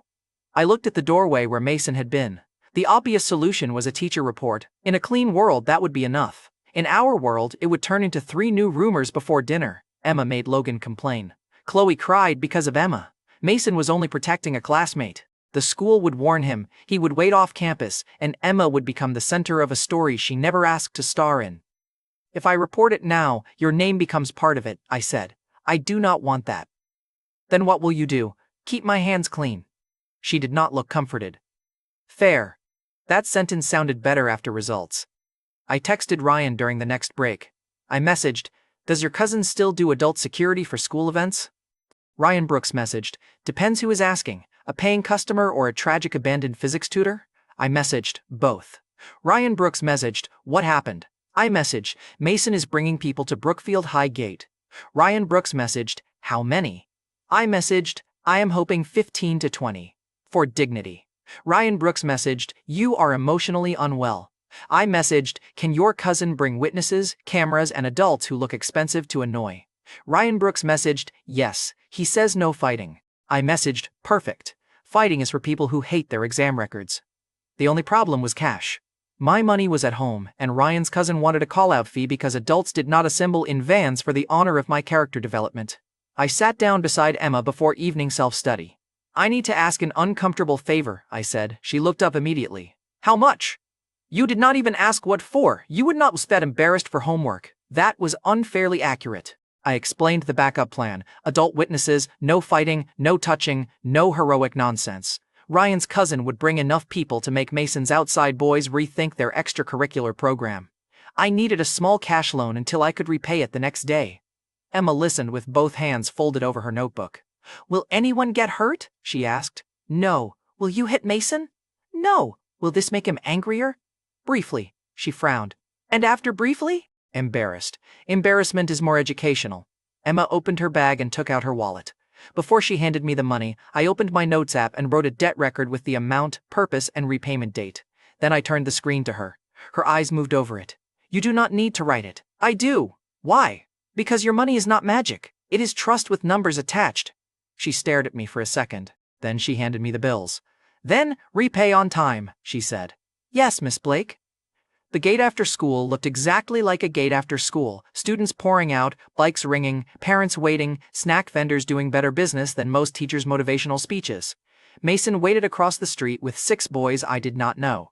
6. I had prepared emotionally for 15. The disappointment was real. Mason walked toward me with his hands in his pockets. You came. I did. I also wore comfortable shoes because someone promised a dramatic event. One of the outside boys laughed before Mason glared at him. Mason's face darkened. You made Chloe cry. Chloe laughed while Paige insulted Emma. Chloe is writing an apology. This is called a consequence. You think you can order people around? No. I think if people insult my deskmate they can apologize in writing. Very literary. On theme. Mason stepped closer. That was when 2 vans pulled up behind me. Ryan's cousin got out first. I had never met him before, but I respected him instantly because he looked like a man who read contracts and lifted refrigerators for fun. Behind him came a dozen adults in plain jackets, each holding a phone, each old enough to make Mason's outside boys remember they had families who preferred them unrecorded. Ryan's cousin smiled. Which one is the student needing event security? I raised a hand. That would be me. Mason looked from the adults to me. What the hell is this? Community observation, I said. Ryan's cousin turned to Mason's group. Nobody touches anybody. We are recording the gate area because parents asked us to make sure students leave safely. If you are not here to cause trouble, you can keep walking. The outside boys discovered urgent appointments in several directions. It was beautiful, pure administrative oxygen entering a room full of matches. Mason stayed because pride was heavier than common sense. Once his borrowed crowd left, he looked like a student who had overdressed for a bad decision. You called adults, he said. You called outsiders. Coward. Correct. I am cowardly about ruining my SAT future. Very fragile in that area. His jaw tightened. Ryan's cousin looked at him. Student, go home. Mason looked ready to argue, then saw the phones. He turned and walked away. The result was clean. No punches, no injuries, no discipline record. A very loud silence filled the space where his threat used to be. By the next morning, the photos had spread through Brookfield High. They made Mason's outside backup look small and my adult witnesses look extremely boring, which was the whole point. Paige's apology note arrived before first period. It was stiff, nervous, and clearly written by someone who had discovered consequences had handwriting requirements. She apologized for insulting Emma, admitted the joke was cruel, and promised not to repeat it. Chloe's note came after. Hers was shorter. I laughed because I was jealous. That was ugly. I am sorry. Emma read both notes quietly. She did not smile, but her shoulders loosened. Do you accept them? I asked. She folded the notes and put them into her notebook. I accept that they wrote them. She had accepted the paperwork, not the performance. Good for her. The Brookfield High Forum pinned my exit pass repost under the literature discussion board by noon. Mr. Whitman pretended he had nothing to do with that, which meant he absolutely had something to do with that. Mason's circle gave me space in the hallway. Chloe stopped flirting for one whole morning, a restraint that probably counted as community service. And Emma, who had been dragged into attention because I sat beside her, looked at the pinned post, the apology notes, and the empty space Mason's friends now left around us. You told me first, she said during lunch. I did, and you did not say I was part of the post. You are not a prop. She looked down at her water bottle. People keep looking. I know, but it feels different from yesterday. Better or worse, Emma thought about it carefully. Less lonely. I had no joke for that. Mr. Whitman saved me from having to find one by stopping beside our desks with a stack of mock exam notices. Logan, he said, enjoy your fame today. Tomorrow the joint mock schedule begins. Chloe, done with her morning of restraint, turned around. The 4-school one? Mr. Whitman nodded. Westbridge High, Brookfield High, Northgate High, and Fairview Prep, Chinese composition included. Mason, at the back, looked up despite himself. Emma's hand tightened around her pen. Mr. Whitman smiled at me in the cruel way only teachers could manage. You wanted to do simple things repeatedly. Start with an exam. The post they deleted had made me famous. Now the score sheet had to make it expensive. The morning after Mason tried to outsource his courage, Ms. Anderson called both of us into the hallway. Mason arrived with his jaw set and his hands in his pockets. I arrived with a notebook, a pen, and the peaceful expression of a student who had technically not punched anyone. Growth looked good on me, very scholarly. Ms. Anderson looked from Mason to me. Explain. Teacher, I said, Mason and I are best buds. Mason's head snapped toward me. No, we are not. See, comfortable honesty, very strong foundation. Ms. Anderson closed her eyes for 1 second. She did that often around me. I was becoming part of her cardio. Logan! No fight happened, I said. No one was hurt. Some adults stood near the gate and recorded the area. Mason went home. Mason muttered, "You brought a crowd. You brought one first." Ms. Anderson's gaze sharpened. Mason. He looked away. That gave Ms. Anderson enough to work with. She knew how student lies smelled before breakfast. Ms. Anderson lowered her voice. "If either of you turns my class into an off-campus fight club, I will make sure your parents learn every detail before you can rewrite it." Understood, Mason said. Logan? Teacher, I am deeply committed to boring exits. You are committed to making me retire early. Also possible. Her mouth twitched, but only for a second. Then she looked at Mason again. This ends now. If there is a problem, you come to me. If I hear about outside students at the gate again, I will not care whose pride started it. Mason nodded once. I did too. Then Ms. Anderson kept me back while Mason returned to class. Truth, she said. So I gave her the clean version. Paige's insult, Chloe's apology note, Mason's threat, the adults at the gate, no touching, no injuries. I left Emma's fear out of it as much as I could because Emma had not volunteered to become a school incident report. Miss Anderson listened without interrupting. When I finished, she said, "You handled the physical danger without fighting. Good, thank you. You also created a public spectacle, a peaceful public spectacle. Logan, a medium-sized peaceful public spectacle." She sighed. "I am watching you closely. That makes 2 schools. The difference is that I read evidence." That shut me up. Fair hit, clean technique. By the time I sat down, Emma was looking at me with quiet concern.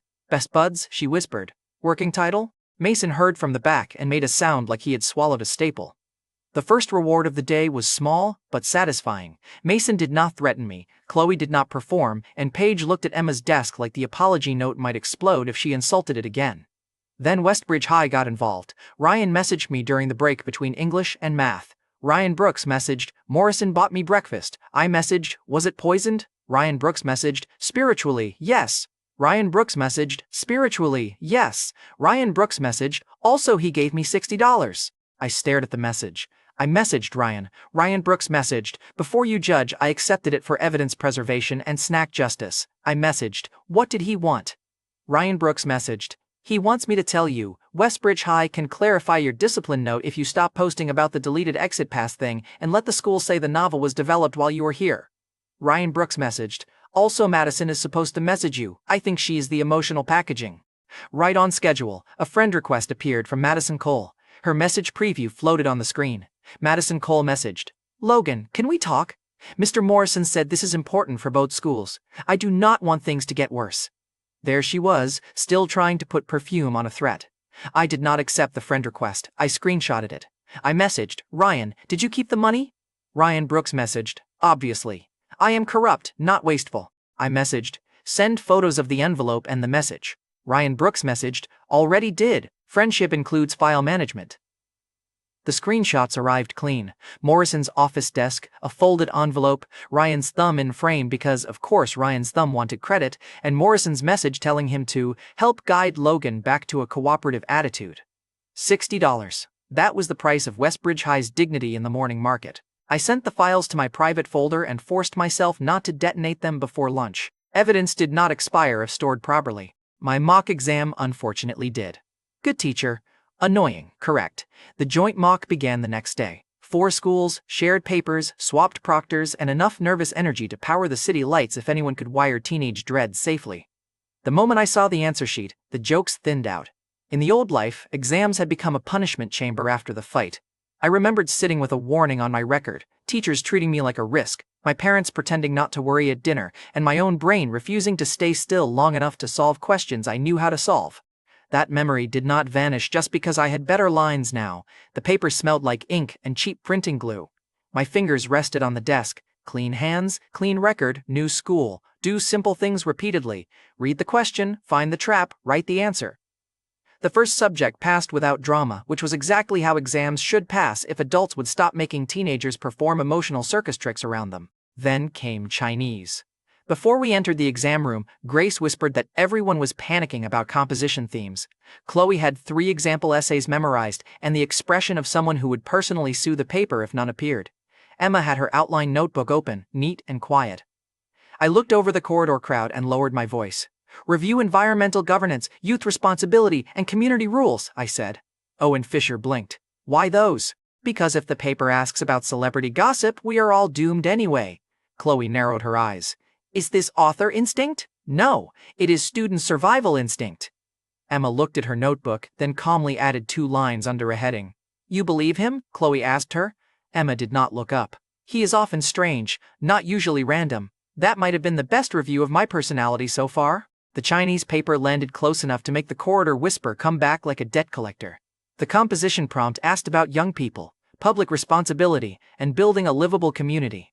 The match was close enough to make every whispered doubt turn around and stare at me. Future memory worked like a flashlight with low battery.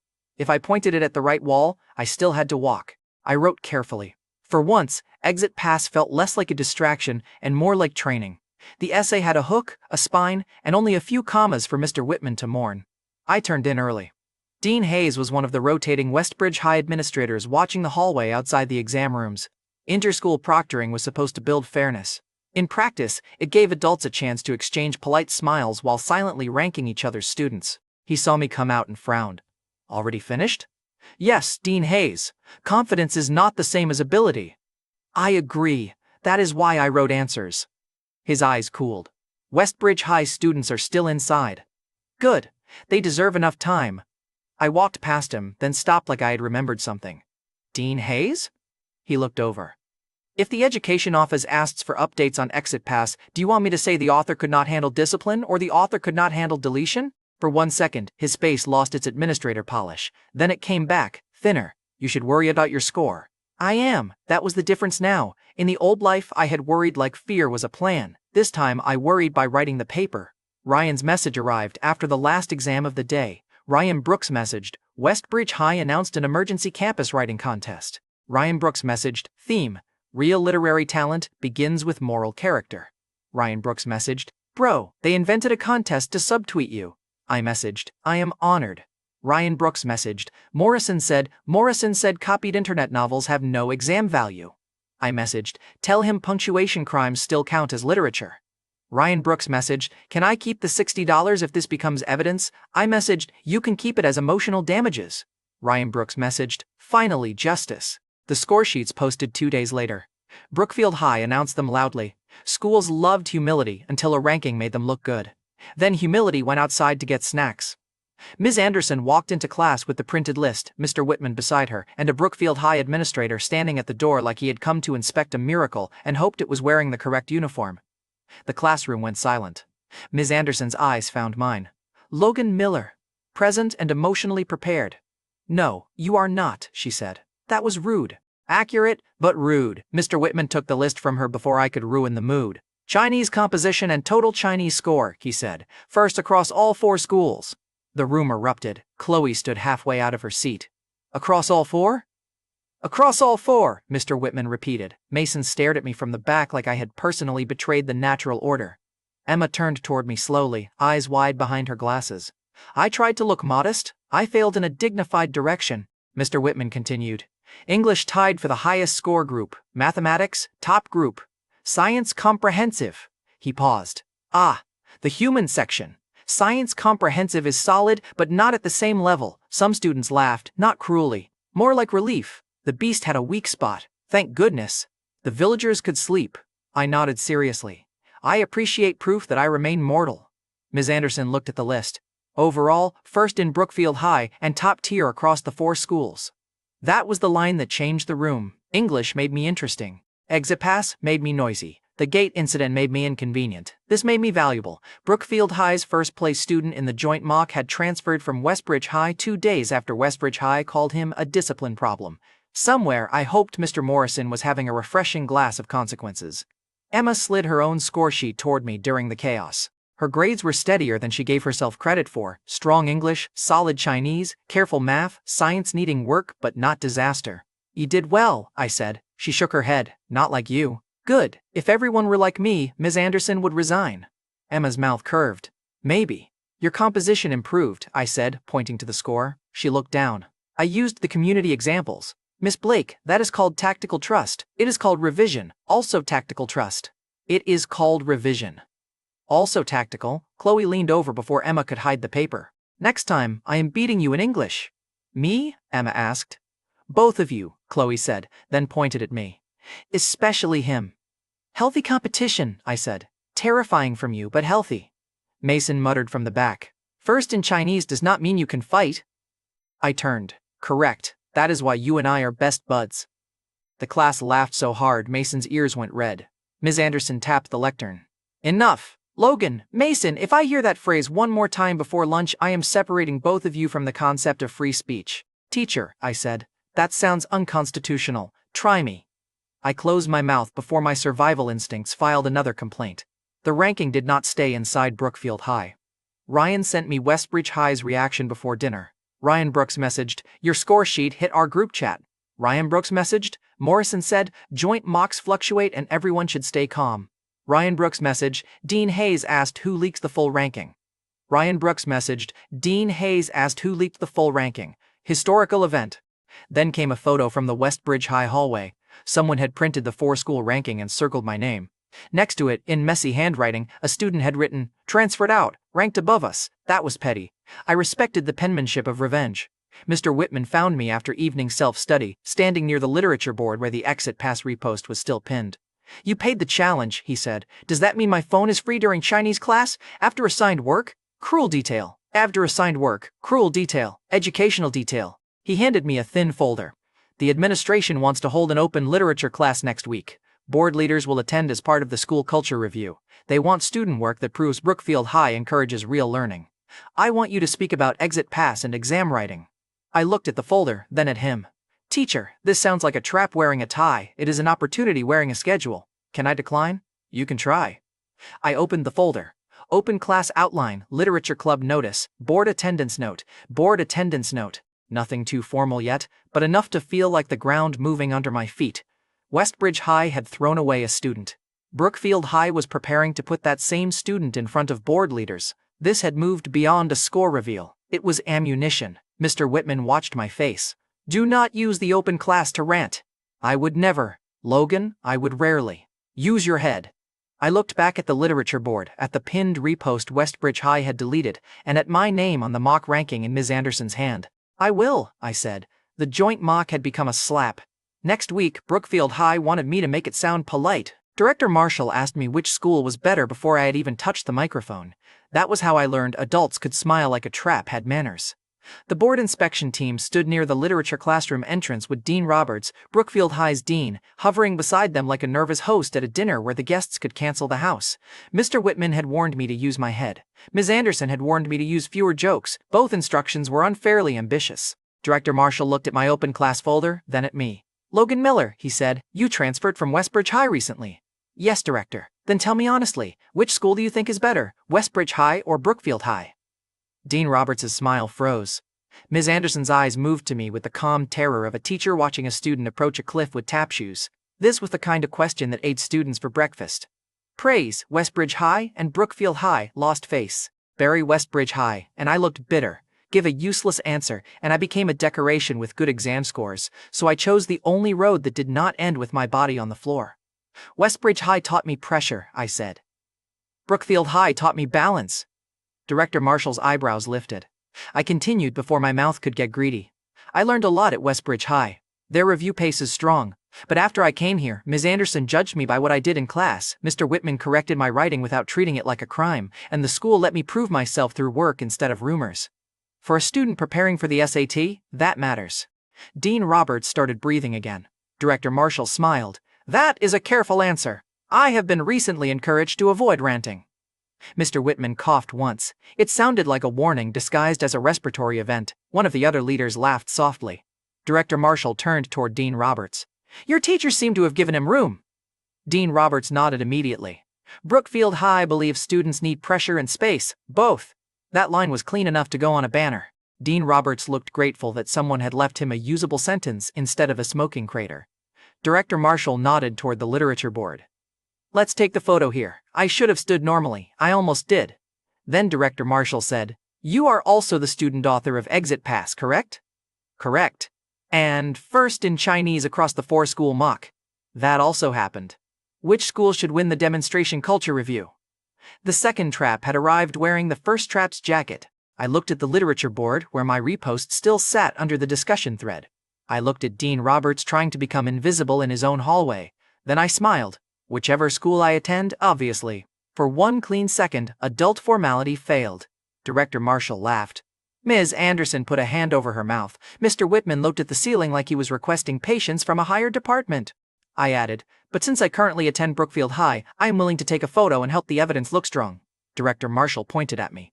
This one is bold. Teacher says it is a management problem. The photo happened. Director Marshall, Dean Roberts, Mr. Whitman, Ms. Anderson, and me in front of the literature board. I held my score sheet because Director Marshall told me to, and because I was a humble person who respected leadership instructions when they happened to involve showing off. Ryan saw the photo before the afternoon period ended. Ryan Brooks messaged, I leave you alone for one inspection and you join the government? I messaged, Student Culture Review. Ryan Brooks messaged, you are standing next to Director Marshall. I messaged, I tripped into civic engagement. Ryan Brooks messaged, posting this to Westbridge High group. I messaged, use flattering angles. Ryan Brooks messaged, always. I am corrupt but professional. The photo spread faster than a rumor with a scholarship attached. By evening, Ryan sent 3 more updates. Westbridge High teachers had seen it. Mr. Morrison told Homeroom 204 not to discuss unverified online boasting. Dean Hayes asked the office who had let board leaders take photos with a transferred student. Then Westbridge High's PE department suddenly announced that public teasing, physical provocation, and off-campus gatherings around students would be strictly corrected. Amazing timing, truly mysterious, a policy flower blooming in the warm sunlight of career fear. The humor stopped when my mother called.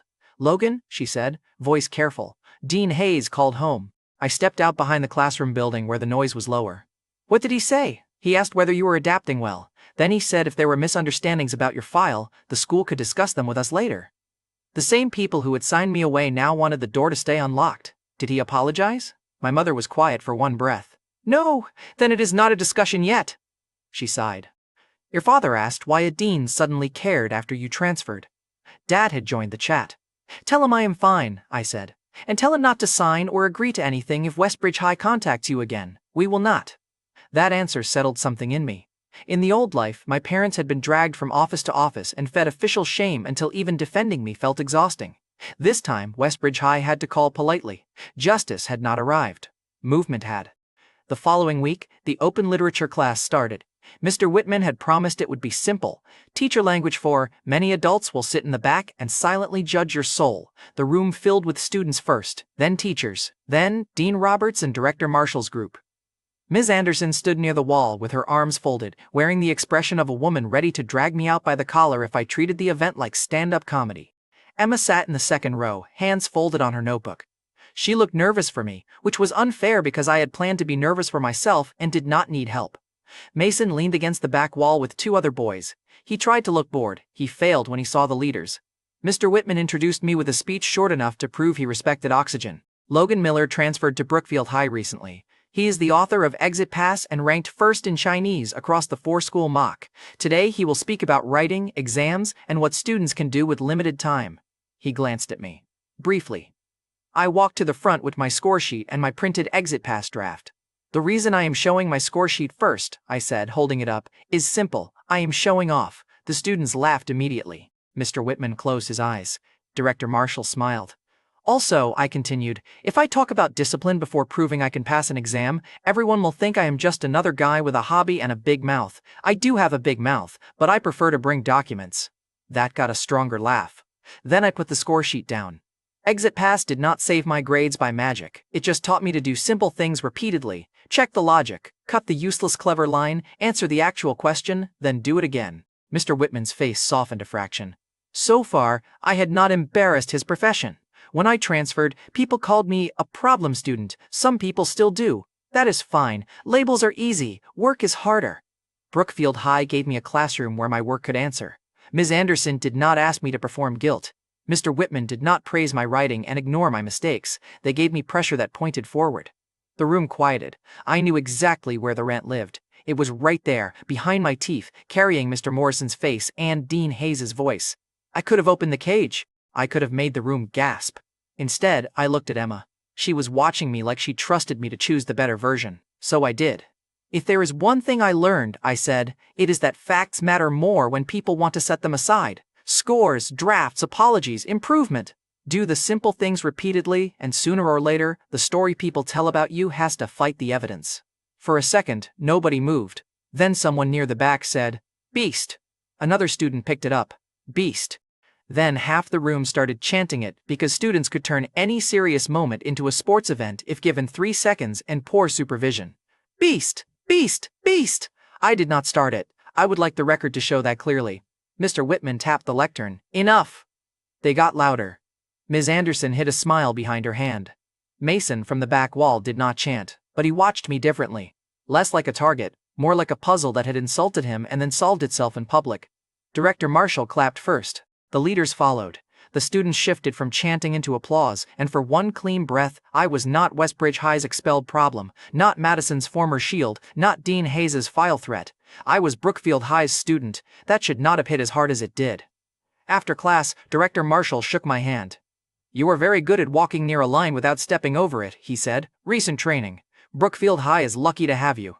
Dean Roberts looked like someone had handed him a gold bar with student ID attached. Mr. Whitman waited until the leaders moved away before leaning toward me. "You almost ranted." But I did not. I noticed. Can that be my new Chinese score? No. Cruel man. The school posted the open class video that afternoon.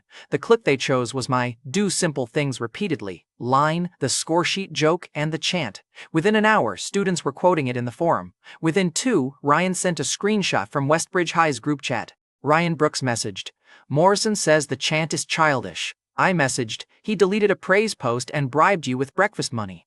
Ryan Brooks messaged, "I said nothing because I am a professional informant." Ryan Brooks messaged, "Dean Hayes told teachers not to comment on board matters." Ryan Brooks messaged, translation, "Scared. I should have enjoyed that longer." Instead, I sat in the library after school, open class video playing silently on one tab, and a supplier page open on another. The supplier page belonged to Willow Lace Boutique. I chose that category for the ugliest reason. I remembered it from the old life. A small online store in that niche had blown up around Christmas because its algorithm timing, packaging, and comfort-focused basics hit exactly when holiday shopping went feral. It was legal, boring if described responsibly, and embarrassing enough to make a grown man reconsider every life choice. Perfect. My public image had just become inspiring student author. My private tab was full of wholesale comfort wear and shipping charts, duality, character development, academic excellence with inventory risk. I covered the product thumbnails when Emma walked by because I had survival instincts in at least one category. She paused at my table. "Are you writing?" "Researching." "For the novel? For capitalism?" She tilted her head. "That sounds dangerous." It usually is. The problem was capital. The open class video had given me attention, but attention did not buy inventory. My small savings could cover the store setup and first test batch. If the trend hit the way I remembered, the orders would outrun my wallet fast. I looked at the video, then the supplier page, then Emma's careful expression. Fame, romance, and business pressure had arrived at the same table. Some people got a peaceful senior year. Apparently, I got a literature chant and a store category I could not explain without lowering my voice. Madison tried to add me back the same afternoon I became Brookfield High's inspirational video clip. The timing was so shameless it deserved a certificate. Her friend request sat on my phone while I was still in the library, pretending the Willow Lace supplier page was normal academic research. The message preview came with her usual soft panic. Madison Cole messaged, "Logan, please. Mr. Morrison says the board video is making things complicated. I just want to talk to you like before." Like before. That phrase had enough mold on it to qualify as a biology sample. I screenshotted the request, sent it to my private folder, and declined it. Then I looked at Emma, who was still standing beside the table with her notebook hugged to her chest. "Miss Blake," I said, "do you watch movies?" She blinked. "Sometimes." "Excellent. I am conducting field research into whether inspirational student authors can survive normal social activities. Are you asking me to go with you?" "Yes." She looked at my laptop where I had slammed the lid down a little too quickly. "For capitalism? For cinema? I lent you money." "I repaid the gate money this morning." "I repaid the gate money this morning." "I know. Then why mention it?" Emma's ears went pink. "Because I am not used to being asked to movies." That shut my mouth for half a second. A rare public holiday. "Then I will ask clearly," I said. "Emma Blake, will you watch a movie with me this weekend?" She looked down at her notebook. "I have to ask my father." "That is allowed. And I am not buying the tickets." "I invited you. I pay. That sounds like debt. It sounds like a date. She froze. I probably should have softened it. Too late. The word sat between us, huge and ridiculous and wearing formal shoes. Emma's voice dropped. A date? If you hate that word, we can call it a joint cultural field trip with snacks. Her mouth moved. A date is fine. I kept both feet on the floor, made no victory speech, and preserved my library privileges under Ms. Anderson's jurisdiction. I simply nodded like a mature adult. Inside, every brain cell I owned ran directly into a wall. The movie was 2 days later. I brought milk tea because affection without logistics was just poetry pretending to be useful. Emma arrived in a white dress under her coat, with a small handbag held in both hands. She looked so different from the quiet girl at the window that my first instinct was to make a joke before my face gave away too much. "Miss Blake," I said, "you have betrayed the seating chart." She looked down at her dress. "Is it strange?" "Very." Her shoulders tightened. "Strange in the sense that my vocabulary has become useless." She looked up, and the worry left her eyes slowly. "Say the true thing, then stop. I was learning. We watched a movie neither of us remembered afterward. That was probably the film's fault, but I was willing to accept partial responsibility." Emma sat beside me with both hands around her milk tea for the first 20 minutes, like the cup was a legal guardian. Halfway through, her fingers rested on the armrest. Mine rested beside them. The gap between our hands became the most dramatic thing in the theater. Forget the actors. 2 seniors trying to touch hands without causing a national incident had more suspense than the entire plot. When my fingers finally brushed hers, she did not pull away. So I held her hand. Emma stared at the screen with heroic concentration. "Your hand is warm," she whispered. "I studied." She pressed her lips together, trying not to smile. After the movie, I gave her the bracelet. It was simple, silver-toned, with a small pale charm. Nothing expensive enough to scare her, nothing cheap enough to insult the moment. I had picked it because she used her hands like careful instruments, writing, adjusting her glasses, folding apology notes, lending money with a calm face while making sure I wrote a debt record. "This is not repayment," I said before she could object. "The debt record is separate. This is because I wanted to." Emma held the bracelet in her palm. "Why?" "Because when everyone was calling me a problem, you asked whether I was okay. Because you told me the novel was good before it made me famous. Because you warned me about Mason even when you barely knew me." She blinked fast. "That is a lot of because." "I cut several for time," she laughed quietly. I fastened the bracelet around her wrist, and for once neither of us made the moment smaller. Her hand trembled a little. Mine did too. Then, because I was still me, I said, "I can walk you home tonight." Emma's eyes widened. "Home," I clarified quickly. "To your door. Public sidewalk. Fully legal. No dramatic misunderstanding package included." She clutched her handbag tighter. "I know. You did not look like you knew. I was confirming." "With the handbag defense stance?" She looked away, pink to the ears. "Maybe. That tiny misunderstanding should not have made me as happy as it did." Ryan ruined the softness 3 minutes later. Ryan Brooks appeared across the street with a skewer in one hand and the expression of a man who had discovered national treasure. "Logan Miller?" he shouted. "Miss Blake?" I closed my eyes. Emma whispered, "Is that Ryan?" "Unfortunately, yes." Ryan lifted his phone. "Smile for evidence preservation." "Ryan," I said, "I will preserve your spine separately." He took the photo anyway. By evening, the picture had spread through 2 class chats and 1 Westbridge High group, because Ryan understood privacy as a theoretical concept other people enjoyed. I did not deny it. When someone in Brookfield High's forum posted, "Is exit pass dating Emma Blake?" I replied with 1 sentence. Ms. Blake owed the seating chart an explanation. Emma saw it and hid her face in her notebook for an entire minute. Ms. Anderson passed our row before first period, glanced at Emma's notebook fortress and said, "Class gossip is not a homework category." "Teacher, that limits our electives," I said. "It also keeps me from assigning reflection papers." The room lowered its volume immediately. Emma's shoulders eased, and I filed that under adult intervention that did not require a microphone. Madison saw it too. I knew because Ryan sent me a screenshot from Westbridge High's group chat where someone had posted our photo and Madison had gone silent again. Silence was becoming her most honest language. Chloe also saw it. The next morning, she dropped into the seat in front of us with a breakfast bun and a face full of theatrical injury.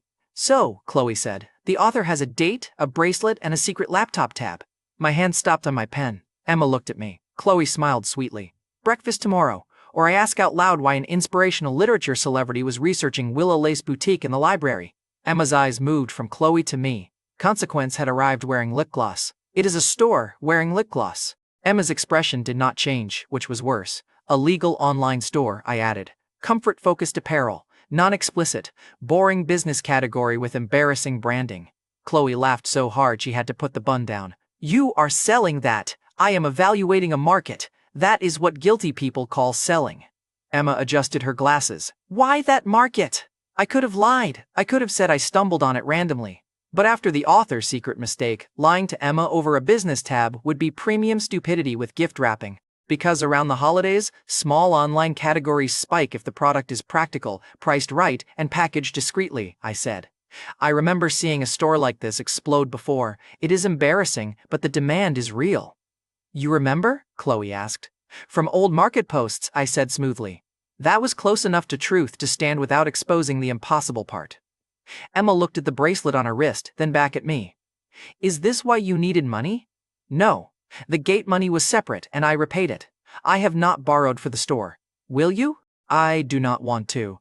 That answer mattered. Emma nodded once. Chloe leaned on her hand. So, breakfast? Fine, I said. One breakfast, in exchange for not yelling my store category across the classroom like a town crier with no future. 2 breakfasts, 1 breakfast, and I explain how I beat you in English. Chloe paused.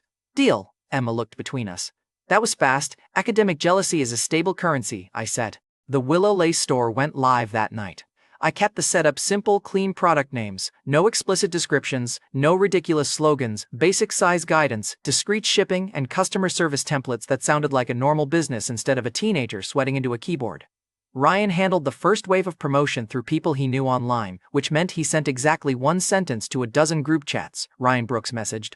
My friend opened a mystery comfort store. Use this link if you are an adult and have taste. Do not ask me questions. I called him immediately. Ryan. What? I said. Adult. You also said mystery. Mystery sells. No Ryan. Boring categories do not go viral. He was wrong in principle and annoyingly useful in practice. The first orders came in before midnight. Then the next. Then the next. Small numbers, but real. Real names. Real addresses. Real money. I stared at the dashboard longer than I should have. Exit pass comments felt good. Exam scores felt good. This felt different. A store did not clap. It demanded packaging, responses, inventory, refunds, shipping times, and enough cash to survive its own success. By morning, the order count had crossed what my tiny test batch could comfortably handle. Hope was visible. So was the problem. Mason found me behind the gym during lunch. He looked worse than usual. Not angry worse, tired worse. His uniform jacket was half-zipped, his hair was messier than his image normally allowed, and he did not start with a threat. That alone made the joke stop. You pay people for that store? He asked. I closed the order dashboard on my phone. Depends what they do. He stared at the ground.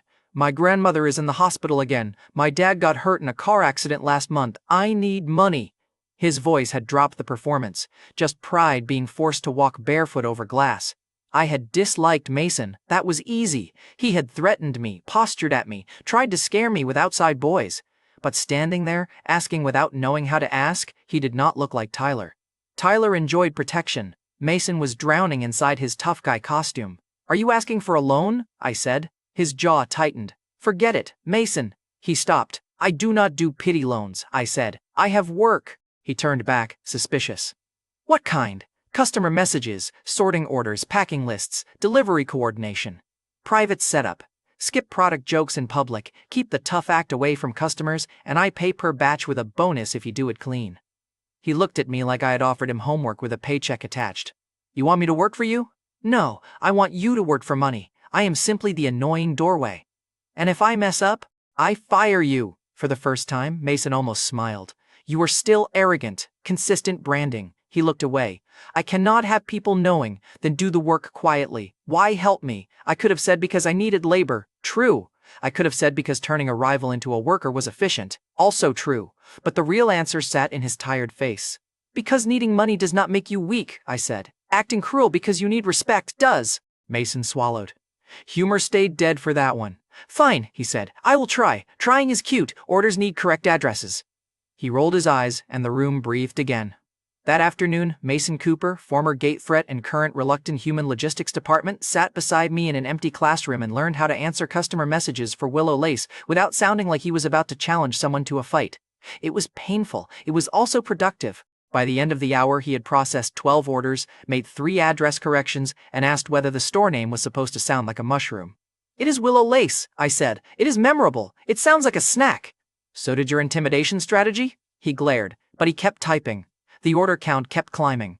Emma watched us from the doorway after school, bracelet on her wrist, expression thoughtful. He works for you now? She asked. Mason stiffened. He works for money, I said. Emma nodded, like that answer mattered. Mason looked at the bracelet, then at me, then wisely chose silence. Maturity was spreading. Frightening.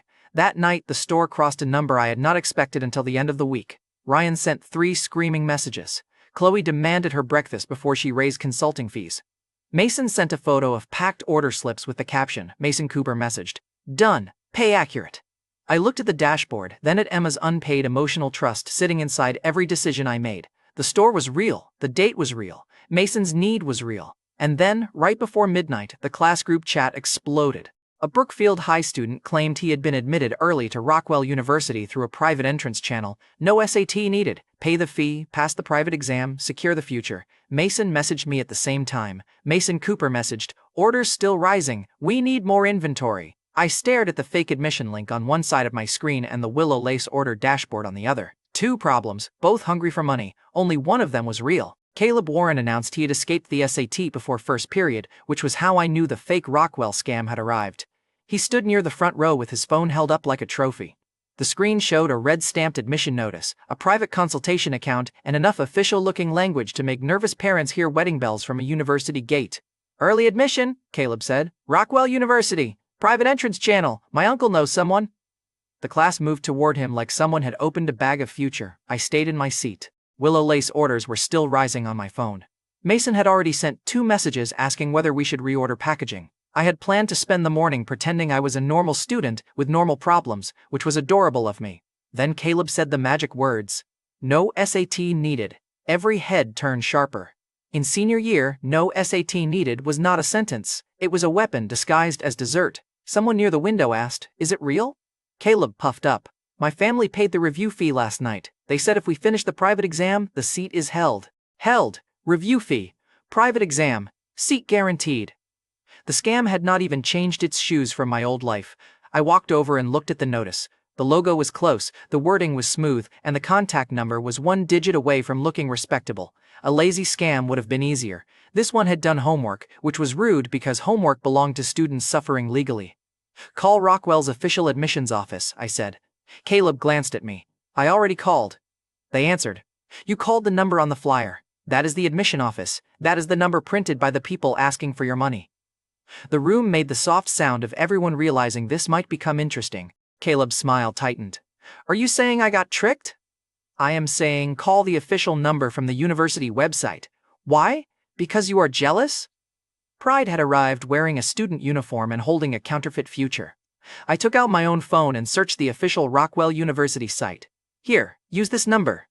Caleb did not take it. The class stared at us. Chloe looked from Caleb to me, then slowly lowered her breakfast bun. Emma had gone still beside the window, bracelet bright on her wrist. Ms. Anderson entered at exactly the wrong time for peace, and exactly the right time for survival. "Why is everyone standing?" she asked. One boy answered, "Caleb got into Rockwell." "Private channel," another added. Ms. Anderson's eyes moved to Caleb's phone, then to my face. She had developed a teacher sense for situations where my mouth was about to become school paperwork. "Logan," she said, "short version. Caleb's family may have paid a fake admission office. We need to call the official number, not the flyer number." Caleb snapped, "You do not know that." "Good," I said. "Then prove me wrong in front of everyone. That was unfair. It was also effective." Caleb took my phone like I had handed him a snake. Ms. Anderson stood beside him while he dialed the official number on speaker. The class held its breath. The line connected. Ms. Anderson handled the first part because adults sounded less like chaos when speaking to other adults. She gave the school name, explained that a student had received a private entrance admission notice, and read the number printed on the flyer. The admissions officer on the other end went quiet for 3 seconds.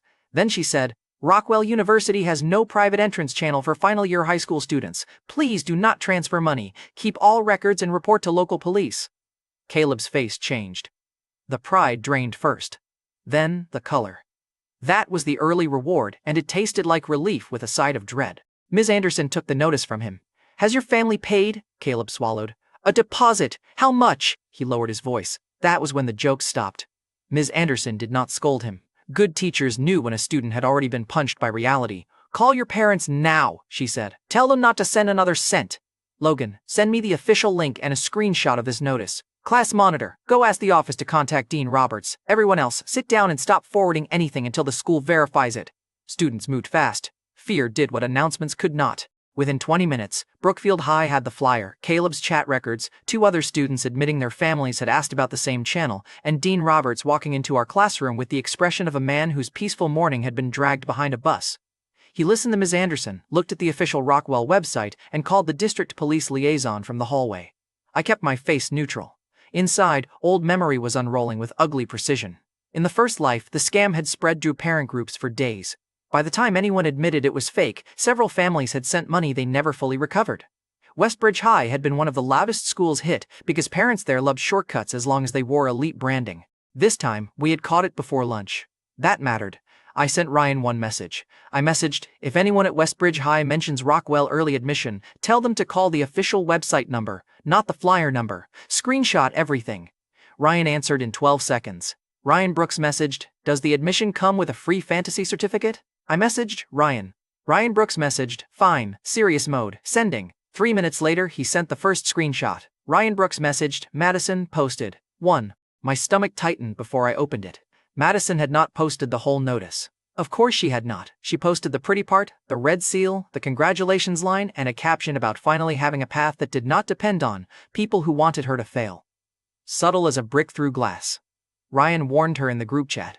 Ryan Brooks messaged, "Call the real Rockwell admissions number from the official website. Brookfield High just checked. The flyer number is fake." Brianna Wells answered before Madison did. Brianna Wells messaged, "Of course Logan says that. He cannot stand Madison getting good news without him." Ryan Brooks messaged, "My dream is one day Westbridge High develops a second explanation besides jealousy." Brianna Wells messaged, "You are only saying this because Logan told you to." Ryan Brooks messaged, "Correct. He is annoying and alive to scams." Madison finally typed. Madison Cole messaged, "Ryan, please do not spread panic. My parents already confirmed with the office." Ryan sent me the screenshot with one comment. Ryan Brooks messaged, "They called the flyer office." I looked across the classroom. Caleb was in the hallway, phone pressed to his ear, shoulders hunched while Ms. Anderson stood nearby. A boy who had been bragging 10 minutes ago now looked like a child trying to keep his parents from falling through a hole. I typed back. I messaged, "Tell Madison to call the official number on speaker. If she refuses, send the Brookfield High verification screenshot and stop arguing." Ryan Brooks messaged, "She will say you are jealous." I messaged, "Then she can be scammed with confidence." That sounded colder than I felt. The old me would have wanted Madison to lose money. The old me had earned that bitterness honestly. But this was parents' savings, not just Madison's pride. This was families panicking in kitchens, fathers moving money between accounts, mothers whispering that maybe their child had one clean way out. Revenge was fun. Watching innocent people pay for a liar's arrogance was not. So Ryan sent the warning again, this time with the official number, the Rockwell website screenshot, and Ms. Anderson's classroom verification note. Westbridge High did what Westbridge High was becoming famous for doing. It argued with evidence. By noon, Brianna had called Ryan bitter, Madison had gone quiet, and Mr. Morrison had told Homeroom 204 not to spread unconfirmed fear. That phrase deserved a trophy for being wrong in 3 directions. Brookfield High, meanwhile, moved like a school that enjoyed not being sued. Dean Roberts sent an emergency notice to parent groups. Teachers called families directly. Ms. Anderson made every student with the flyer forward records to the office. The police arrived before afternoon self-study, 2 officers in plain dark jackets who looked tired in the professional way adults got tired when fraud decided to breed. They did not give us a lecture, they gave us 3 instructions. Keep records. Do not send more money. Use official numbers only. Simple. Human. Useful. One officer asked who first pushed the official number check. Ms. Anderson pointed at me. I lifted a hand. "I am trying to be low-key." The officer looked at the classroom full of students staring at me, then at the open class video still pinned on the school forum. "You are failing." He was correct. By late afternoon, the first real payoff arrived. Dean Roberts announced that because Brookfield High reported early, police and banks had frozen the receiving accounts fast enough to protect most of the money Brookfield High families had sent or were about to send. Caleb sat down like his bones had been removed. He covered his face with both hands. "My mom was going to pay the second fee tonight," he said. No one laughed. Ms. Anderson put the notice on her desk. "Then tonight, she does not." That line moved through the room quietly. It landed better than drama because it meant money stayed in a family's hands. Ryan's side got worse. He sent a voice message from somewhere noisy. Westbridge High parents are losing it. Some families already paid more than the first deposit. Morrison kept telling people not to panic, and now everyone is asking why Brookfield High warned parents before Westbridge High did. Another screenshot followed. A Westbridge High parent group had copied a police notice, and one line listed the first student source as Logan Miller. Because my transfer record had not fully cleaned itself out of every system, someone had tagged me with my old Westbridge High class before correcting it to Brookfield High. The parent group saw only the part they cared about. Logan Miller, formerly Westbridge High, reported early. Saved Brookfield High families. I did not need to imagine the rest. Ryan sent the photos. Parents crowded the Westbridge High office hallway. A woman in a beige coat held up her phone and asked why a student they had driven away was the one who knew to verify the scam. A man beside her demanded the homeroom teacher for homeroom 204. Someone else shouted that Brookfield High had frozen money in time while Westbridge High was still protecting its reputation. Then Ryan sent the best and worst message of the day. Ryan Brooks messaged, "They found Morrison." The attached photo was blurry, but the meaning was clear. Mr. Morrison stood inside the office door with his face arranged into professional concern. Parents packed the hallway with phones raised, asking why he had dismissed my work. For months, Westbridge High had wanted everyone to believe I was a problem they had generously released into the wild. Now their own parents were asking why the released problem had saved another school money. I looked at Caleb, still pale but safe from the second payment. I looked at Ms. Anderson collecting records from students. I looked at the Willow Lace dashboard flashing another order notification on my phone. One fake money trap had been stopped. The real money problem was still waiting for me. And across town, Westbridge High parents had just surrounded Mr. Morrison's office. While Westbridge High parents were turning Mr. Morrison's office into an unpaid customer service counter, Mason discovered that Willow Lace had created a new emergency all by itself. He found me before morning reading and shoved his phone under my face. "We cannot ship this," he said. "That was Mason Cooper's version of a greeting now. Some people said good morning." Mason arrived with operational despair. The dashboard had crossed a number that made my stomach perform a small illegal turn. Orders had jumped after Ryan's promotion, then jumped again after people realized the store actually delivered normal products with discreet packaging and no weird nonsense. Success was beautiful. Success also had teeth. "We need more inventory," Mason said, "and more packaging, and I need time to answer messages. You have class, I have customers, you have both, because senior year is a buffet of suffering." He gave me a flat look. "I can skip self-study." "No." "Then orders get delayed. Then we build a system." Mason looked personally offended by the word system. Former tough guys preferred problems they could glare at. The first bell rang.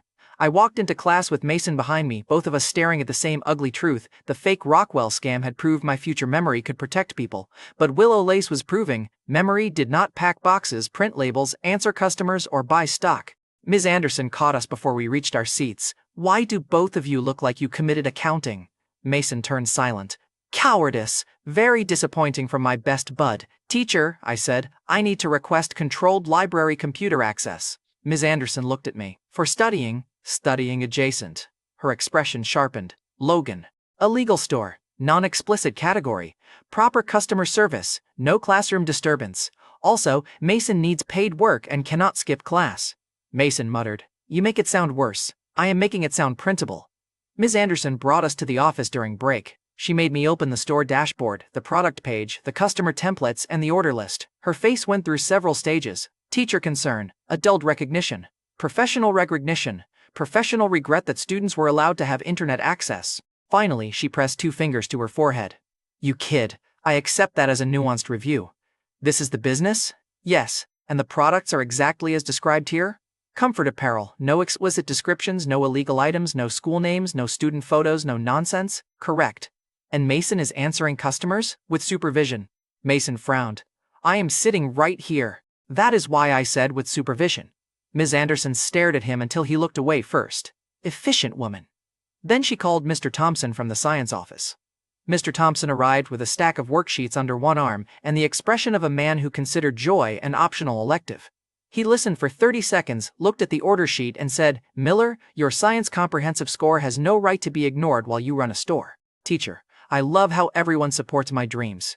"Cooper," Mr. Thompson continued, "your math and physics are worse than his inventory planning." Mason looked wounded. "That feels personal." "It is academic." Ms. Anderson folded her arms. Here is the bargain. Library computer after lunch and after school. No customer messages during class. Mason works only after he completes assigned problems. Logan tutors him. Mr. Thompson checks the science work twice a week. If grades drop, the arrangement dies. Mason's head lifted. Grades? You are a final year student, Ms. Anderson said. Not a warehouse ghost. That was the early micro payoff. We got the library access. The cost was that I had accidentally adopted a logistics employee with homework. Chloe heard about it before lunch because information in Brookfield High moved faster than disease. She blocked the library doorway with Grace Foster beside her and looked at Mason sitting in front of a physics worksheet and a pile of order slips. Cooper, Chloe said, are you studying? Mason did not look up. No. Mr. Thompson's worksheet sat under his elbow with 3 completed problems. Chloe leaned closer. That paper says otherwise. The paper is lying, Grace whispered to Emma. This is the strangest romance side effect I have ever seen. Emma's face went pink. It is not because of me. I looked up from the ledger. Miss Blake, give yourself credit. Your seating chart influence has destroyed local delinquency. Mason threw an eraser at me. It missed. Best bud, I said sadly. Your aim reflects your physics. Mr. Thompson appeared in the doorway at exactly that moment. Mason picked up the eraser and returned to the worksheet like a man choosing life. The system worked for 6 hours. Then the inventory quote arrived. I had expected ugly. I had prepared for ugly. I had even cleared emotional space for ugly to sit down and introduce itself. The numbers still made my throat close. The supplier could hold the stock for 1 day. After that, the holiday batch would go to another buyer. If we failed to ship on time, refunds would eat the profit, customers would vanish, and Mason's new work would become a lesson in how hope could be mismanaged by a guy with good grades and insufficient cash. I tried every clean option first. Ryan had reach, not capital. Mason needed money, so asking him was a moral crime with a shipping label. My own savings and the order deposits covered only part of the stock. Slower purchasing would keep us safe and kill the opportunity. By evening, the ledger looked like a math problem designed by a villain. Emma sat across from me in the library, bracelet resting against her sleeve. Grace had dragged Chloe away before Chloe could offer consulting with no money and too much confidence. Mason was in the corner answering messages after completing his assigned problems, grumbling at every polite sentence like customer service personally insulted his ancestors. Emma looked at the ledger. How much is missing? Enough. Logan. I hated when she used my name like punctuation. It worked too well. I turned the notebook toward her. She read the number. Her eyes widened, but she did not flinch. Can the store really repay it? She asked. If the orders hold, yes. If I misjudge timing, no.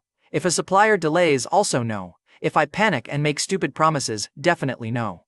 You are not making stupid promises. I am one inspirational video away from becoming the exact kind of guy I hate. Emma went quiet. The words landed harder than I meant them to.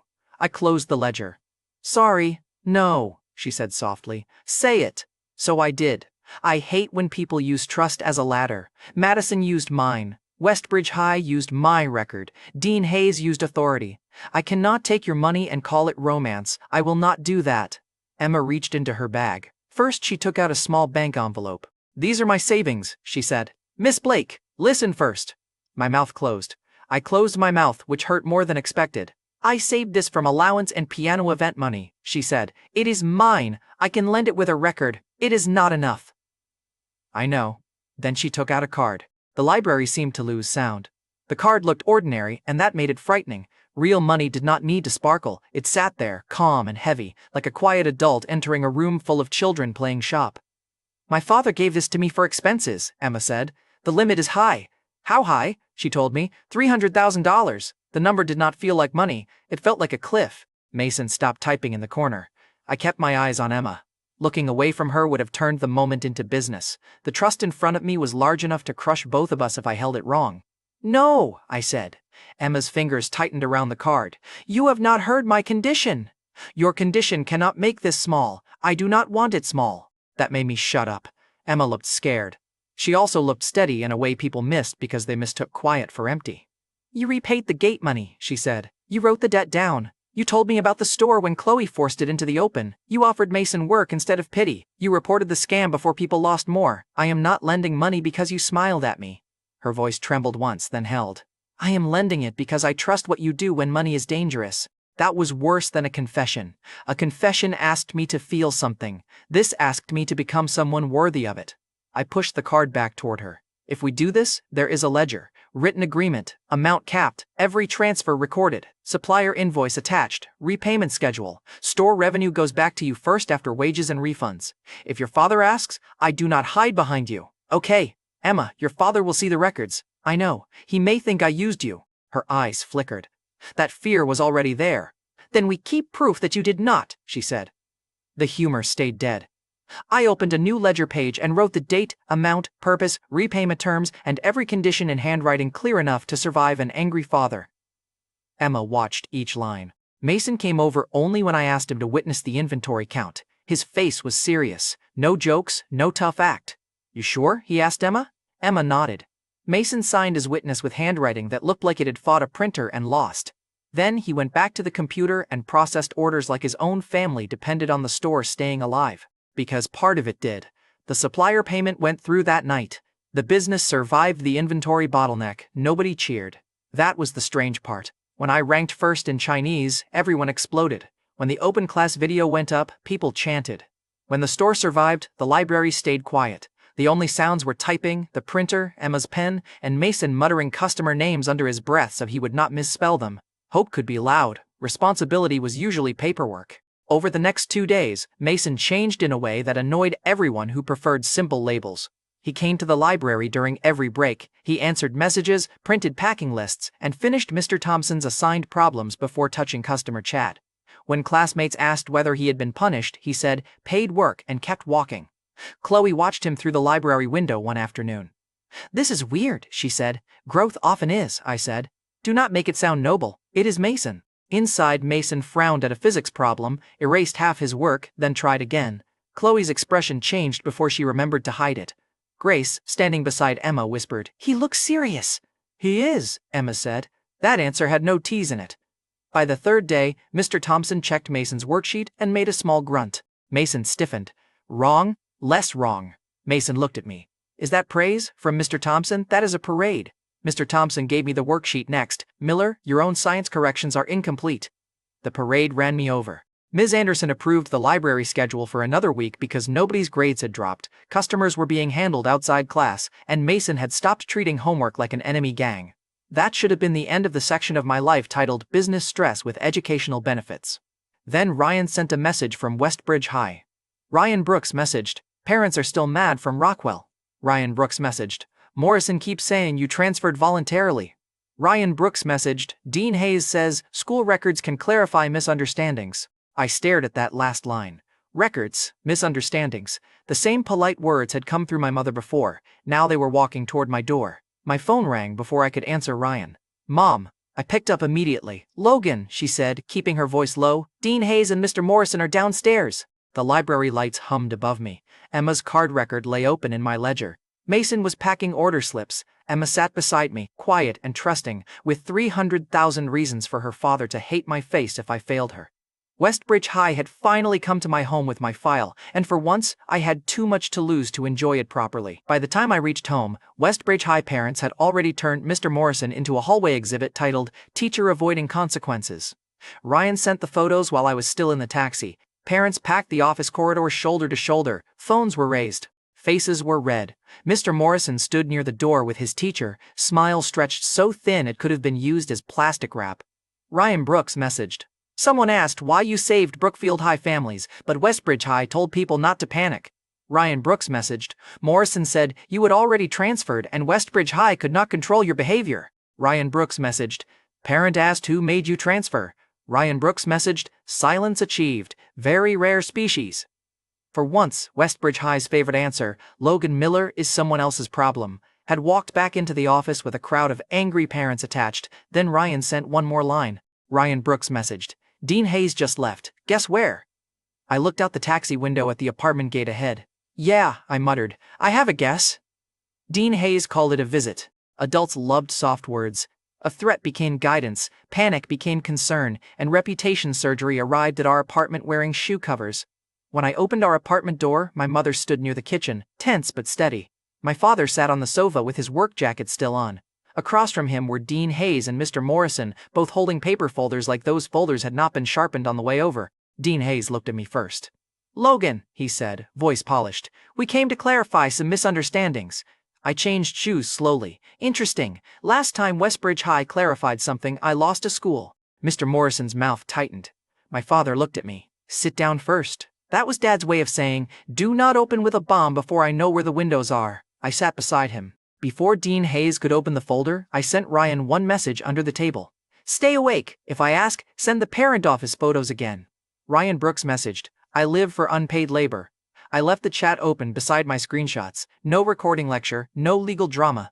My parents were witnesses, and Ryan held the paper trail. Dean Hayes placed the file on my coffee table. The recent scam incident has caused some parents to ask emotional questions. They misunderstand the circumstances of your transfer. They asked why I was not at Westbridge High when the warning came, I said. You had already chosen Brookfield High. My mother folded her hands. Did he choose, or was he told his future was finished unless he withdrew? The room went quiet. I looked at Mom. She did not look back. She kept her eyes on Dean Hayes. That hit harder than I expected. In the old life, she had been exhausted by shame. In this life, she had facts and did not plan to set them aside for anybody's furniture. Dean Hayes's face stayed controlled. Mrs. Miller, discipline conversations can sound severe when emotions are high. My father leaned forward. Then why did you come here after parents got angry? Dad had found the window and opened it himself. Mr. Morrison tried to recover. We care about Logan's future. Westbridge High does not want any record language to affect him unfairly. That is new, I said. Logan, Morrison said, using the old teacher voice, you should understand that schools need face too. I understand face, I said. Westbridge High deleted its praise post after learning I wrote exit pass, then someone floated that I copied it. Then you tried to use Madison and Ryan to make me stop posting. Then Westbridge High ignored a scam warning because calling me jealous was easier. Morrison's face changed at Ryan's name. I did not mention the $60. Not yet. Some evidence was a knife. You did not wave every knife during the appetizer. Dean Hayes tapped the folder. This is exactly why we need a calm solution. If Westbridge High posts a clarification that your transfer was normal and that both schools are cooperating, parents will stop asking hostile questions. You can focus on your SAT. We can also make sure your file contains no negative language. They had not come to command me. They had come to ask me to help them look innocent. I almost smiled. Almost. Then I remembered my mother sitting across from the same school that had once made her lower her head, and the smile died before it earned rent. No, I said. Dean Hayes's eyes narrowed. No? A vague cooperation statement will not work. Neither will normal transfer or pretending both schools handled this well. Mr. Morrison's voice sharpened. Then what do you want? That sentence was worth framing. Westbridge High had finally asked what I wanted.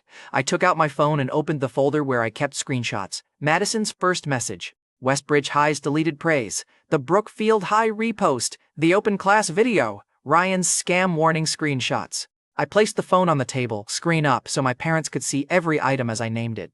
Public correction, I said.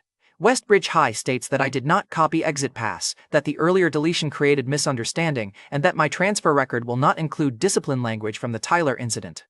Dean Hayes went very still. I continued.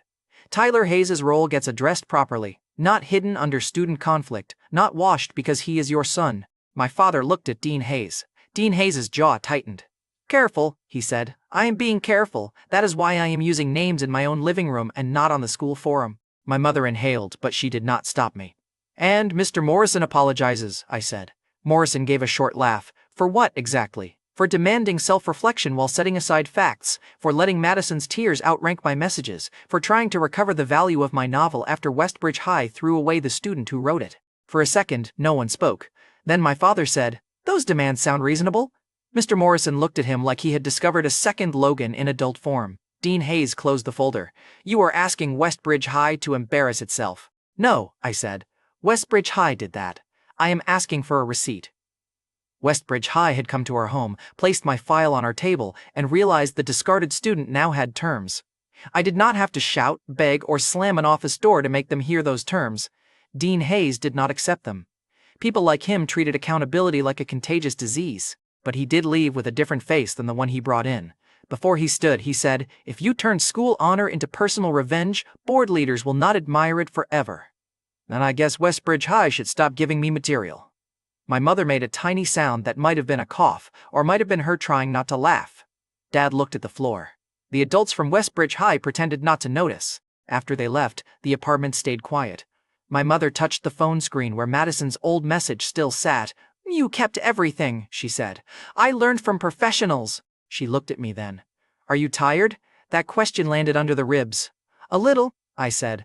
Dad put the folder Dean Hayes had forgotten to close back into its neat stack. "Good. Tired people should still eat." So we ate noodles at our small kitchen table while Westbridge High tried to decide how much honesty it could survive.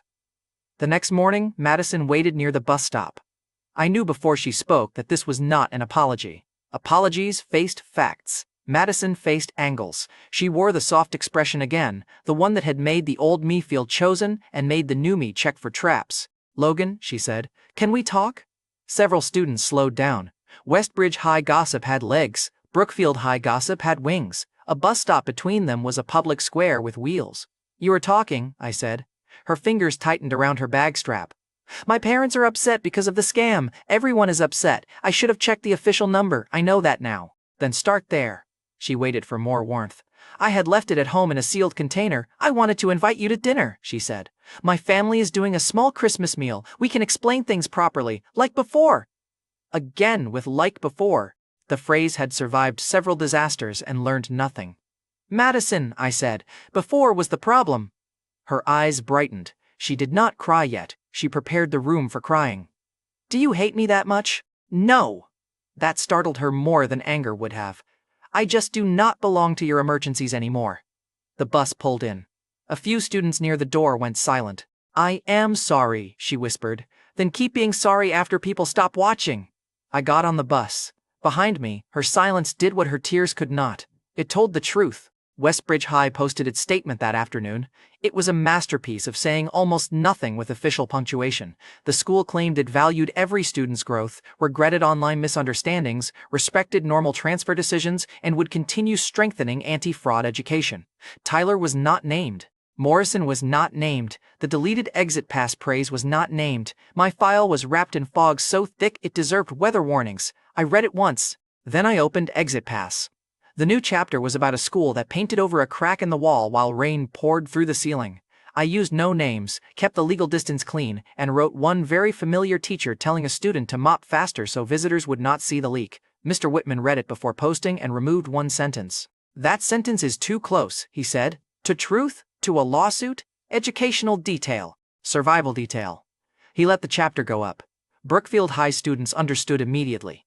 Westbridge High complained within an hour that I was using literature to damage school honor, which was rich from people who had tried to use my literature after deleting it. The board noticed too. Ms. Anderson brought the notice to class after lunch. "The literature and talent showcase has been added to the demonstration school review visit. Board representatives will attend. Westbridge High has been asked to send representatives as well." The class erupted. Chloe turned around. "You are performing!" "I am being academically persecuted through extracurriculars," Grace whispered. "Emma is playing piano, right?" Emma's hand tightened around her pen. I looked at Ms. Anderson. "Teacher, what am I doing?" "Mr. Whitman submitted your name for a short literature presentation," I exhaled. "And the arts representative saw you doing card tricks for Ryan during lunch last week, so you are also listed for a magic act." The class turned toward me as one body. I stared at her. "That was a private crime." "Then stop committing crimes in public spaces. Fine, magic, literature, board leaders, Westbridge High representatives. Only my life would turn revenge into a variety show. The stage should have been hope. For about 6 hours, it was. Then Tyler Hayes learned enough to become useful to his own downfall. The first rumor appeared in a Westbridge High chat, then crossed into Brookfield High through someone who loved chaos more than sleep. Logan Miller was using Emma Blake's money. Logan Miller was running a shameful product store.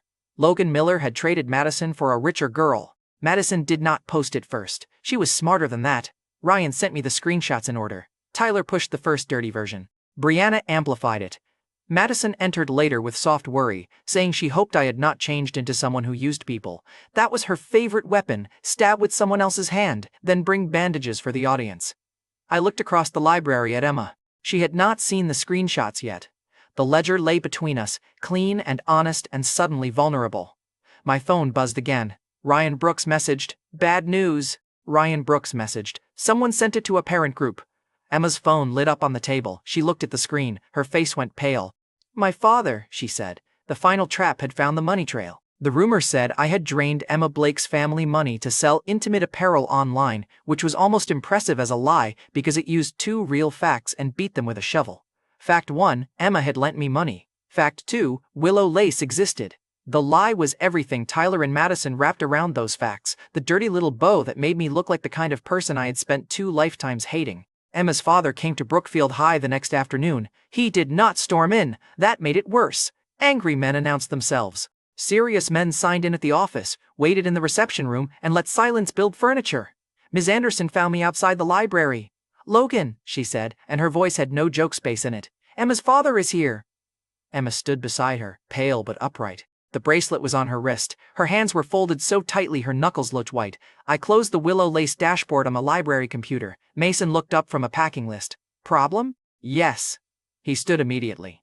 "Stay," I said. Mason's jaw worked. "If this is about the store, I witnessed." "I know. I may need you later. Right now, too many boys in a room with a protective father sound like a headline." He sat back down, unhappy but obedient. Growth, still rude. Ms. Anderson led us to a small meeting room near the office.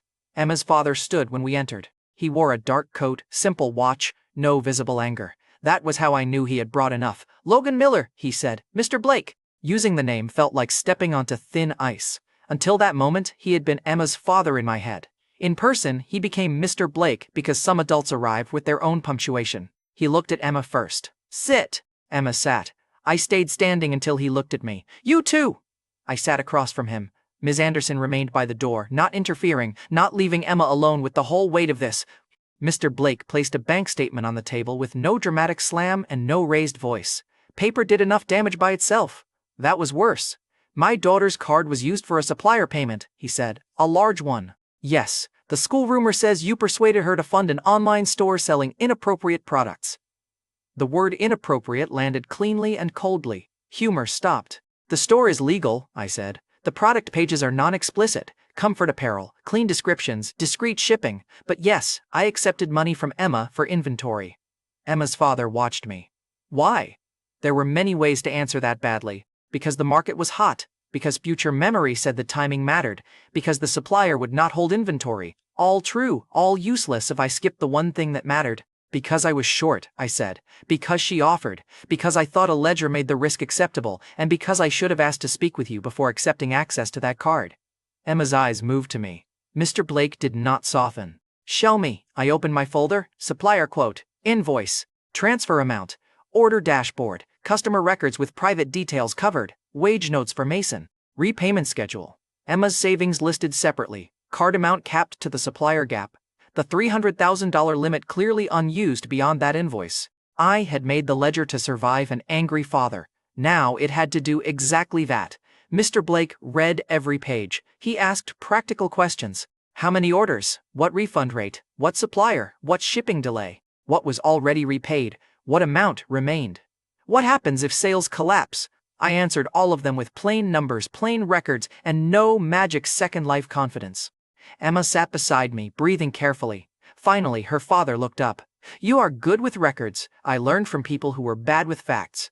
Ms. Anderson's eyes flicked toward me. "Right, minimal jokes." I put my mouth back on a leash. Mr. Blake turned to Emma. "Did he pressure you?" Emma's fingers tightened around the bracelet. "No." "Did he ask for the card?" "No," I offered. "Why?" The room went very still. This was where Emma could hide behind me. This was where I wanted to protect her from having to explain her own trust like a defendant. She did not hide. "Because I trusted him," she said. Her voice was soft, but the words did not bend. "Emma," her father said. "He repaid the gate money when he promised. He wrote every debt down. He told me about the store when it was embarrassing. He helped Mason earn money instead of making fun of him. He warned everyone about Rockwell even when Madison mocked him." She looked at me once, then back at her father. "And when people laughed at me, he stood beside me first." That sentence did something to the room. I had defended her before, bought water, asked for apology notes, held her hand in a theater, written ledgers like a terrified accountant with romantic damage, but hearing her name, it made the whole thing heavier. Mr. Blake leaned back. "Trust does not erase risk," he said. "I know," Emma answered. "You should have called me." "I know." He looked at me again. "You should have refused until I was told." Yes, pride hated that answer. Honesty needed it. Mr. Blake gathered the papers, then pushed them back toward me. "You will repay the card amount by the date written here." "I will." You will send weekly records to Emma and to me. Yes. You will not take another dollar from her without speaking to me first. Agreed. And if the rumor spreads further, you will not let my daughter stand alone in it. That one was not a business term. I looked at Emma. I won't. Mr. Blake's face remained stern. I am not blessing this store. I did not expect a ribbon. Emma made the smallest sound. Her father looked at me for one long second. Then, very reluctantly, he said, You may keep the performance schedule. Emma will play at the showcase. Emma's shoulders loosened. Mr. Blake's private answer to the smear became a deadline, a witness, and a chance. I would take that over fake approval every time. The showcase swallowed the rest of the week. Brookfield High turned into a building with stage fright. Mr. Whitman revised the literature order. Ms. Anderson guarded rehearsal time like a border officer. The arts committee taped schedules on every wall. Emma practiced piano in the music room until even students who used to gossip about her started lowering their voices outside the door. My assignment was a short magic act before the literature presentation. Apparently, the only legal way to make Westbridge High disappear was misdirection and stage lighting. Mr. Whitman did not laugh when I said that. Do not make anyone disappear, he said. Make them look at the right thing. That was better advice than he knew. The act was simple. 3 cards, 1 envelope, 1 visible mistake, 1 reveal. Nothing grand. I was not trying to become a magician. I was building a metaphor with sleeves and saving the explanation for the stage. Ryan sent the old screenshots again, cleaner this time. Madison's first message. Her later friend request. The Westbridge High group mocking his scam warning. Brianna's jealousy accusation. Tyler's new rumor. Ryan also sent a voice note. Ryan Brooks messaged, I have officially become your evidence delivery service. Please rate 5 stars. I messaged, 4, packaging is messy. Ryan Brooks messaged, betrayal. Chloe, for once, did not treat the situation like a stage for herself. She found Emma outside the music room and said, I heard people repeating the money thing. Emma held her sheet music. I know, it was ugly. I know. Chloe looked uncomfortable in a way that made her seem younger. I used to repeat things too fast. Emma waited. I can help stop it, Chloe said. The apology was imperfect. It was useful. Emma nodded. Then stop it. Chloe did. She corrected 2 classmates before lunch and embarrassed a third by asking whether his source was Tyler Hayes or his imagination. For Chloe, that was community service with eyeliner. Mason kept studying and working between rehearsals. He had become alarmingly reliable, which made everyone suspicious. When Grace asked if he had been replaced by a better version, Mason said, paid work, and kept taping boxes. Hope was there. So was the trap. Tyler waited near the side entrance of the auditorium on rehearsal evening. He stood with 2 Westbridge High boys I recognized from the old gravitational field of trouble. Madison was a few steps behind them, wearing worry like a scarf. She did not speak first. She had learned to let other people dirty their hands. I saw them before they saw me. So did Mason. He was carrying a box of stage props and order slips because my life had become a cross-department accident. He stopped beside me. Want me to call Ms. Anderson? Not yet. Want me to hit him? Absolutely not. I asked for politeness. Your politeness needs supervision. Chloe came around the corner with her phone already in her hand. Are we recording? Only if they start, I said. Tyler saw us and smiled. Miller, he called. Busy selling Emma's money? Mason's shoulders tensed. My hands stayed open at my sides. Tyler, I said, still borrowing your father's authority? His smile twitched. One of the boys laughed under his breath. Tyler did not like that. You think you're clever because you found a rich girl to fund you, Tyler said. Madison said you always needed a girl to feel important. Madison looked down, using silence as useful cowardice. Madison says a lot when someone else can be blamed for it, I said, her head lifted. Tyler stepped closer. Say that again. I stayed still. Madison says a lot when someone else can be blamed for it. His hand came up. He wanted me to flinch. Better, he wanted me to grab him. Best, he wanted one messy second where Dean Hayes could say Logan Miller had not changed. Old me would have given him exactly what he ordered.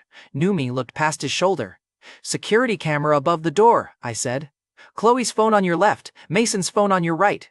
Ms. Anderson coming down the hall behind you in about 3 seconds because Mason has finally learned to text adults instead of collecting outside boys. Tyler turned. Ms. Anderson was already there. So was a venue security guard. Mason held up his phone, face blank. Best buds report danger. I hated that the lying worked.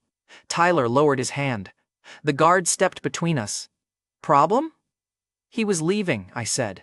Tyler glared at me, then at Mason, then at Chloe's phone. For the first time since I had known him, he had no clean way to make violence look like someone else's fault. Tyler Hayes had come to make me swing. He left on camera. Madison stayed a second longer. Her eyes were wet, but the old performance had cracks in it now. "You really hate me," she said quietly. "No," I said. "I finally stopped auditioning for you." Her mouth tightened. "People will believe you used Emma because you always needed someone," she said. "First me, now her." Ryan's voice came from Mason's phone on speaker. "My evidence delivery service had upgraded itself to live commentary." "That is hilarious," Ryan said. "I still have the message where you asked him to come save you." Madison went still. Ryan continued. "Also the friend request. Also the scam chat where Brianna called him jealous and then your admission thing turned fake. Also your bus stop dinner invite because somebody recorded the public part. I am not saying I am a professional, I am saying pay me like one," Chloe whispered. "Ryan is terrifying when useful." Madison looked from the phone to me. For once, she did not have a soft answer ready. "Save your speech for the stage," I said. "You would embarrass me in front of everyone?" "No," I said. "You did that. I am bringing subtitles." Ms. Anderson said my name in the teacher tone. "Right," I said. "Too much." "Accurate," she said. "Still too much." Madison left with Tyler and the two boys, but the damage stayed behind in the useful form, video, witnesses, and proof that Tyler still wanted the old trap. That night, the final pieces clicked into place. Mr. Whitman approved the literature order. Emma rehearsed the piano piece once with the stage lights half on, her hand steady by the second page. Mason sent me a photo of finished order batches and a second photo of his physics worksheet, because character development now came with attachments. Chloe forwarded a list of who had repeated Tyler's rumor and who had corrected it. Ryan sent the clean screenshot folder with file names so organized I briefly wondered if fear had made him mature.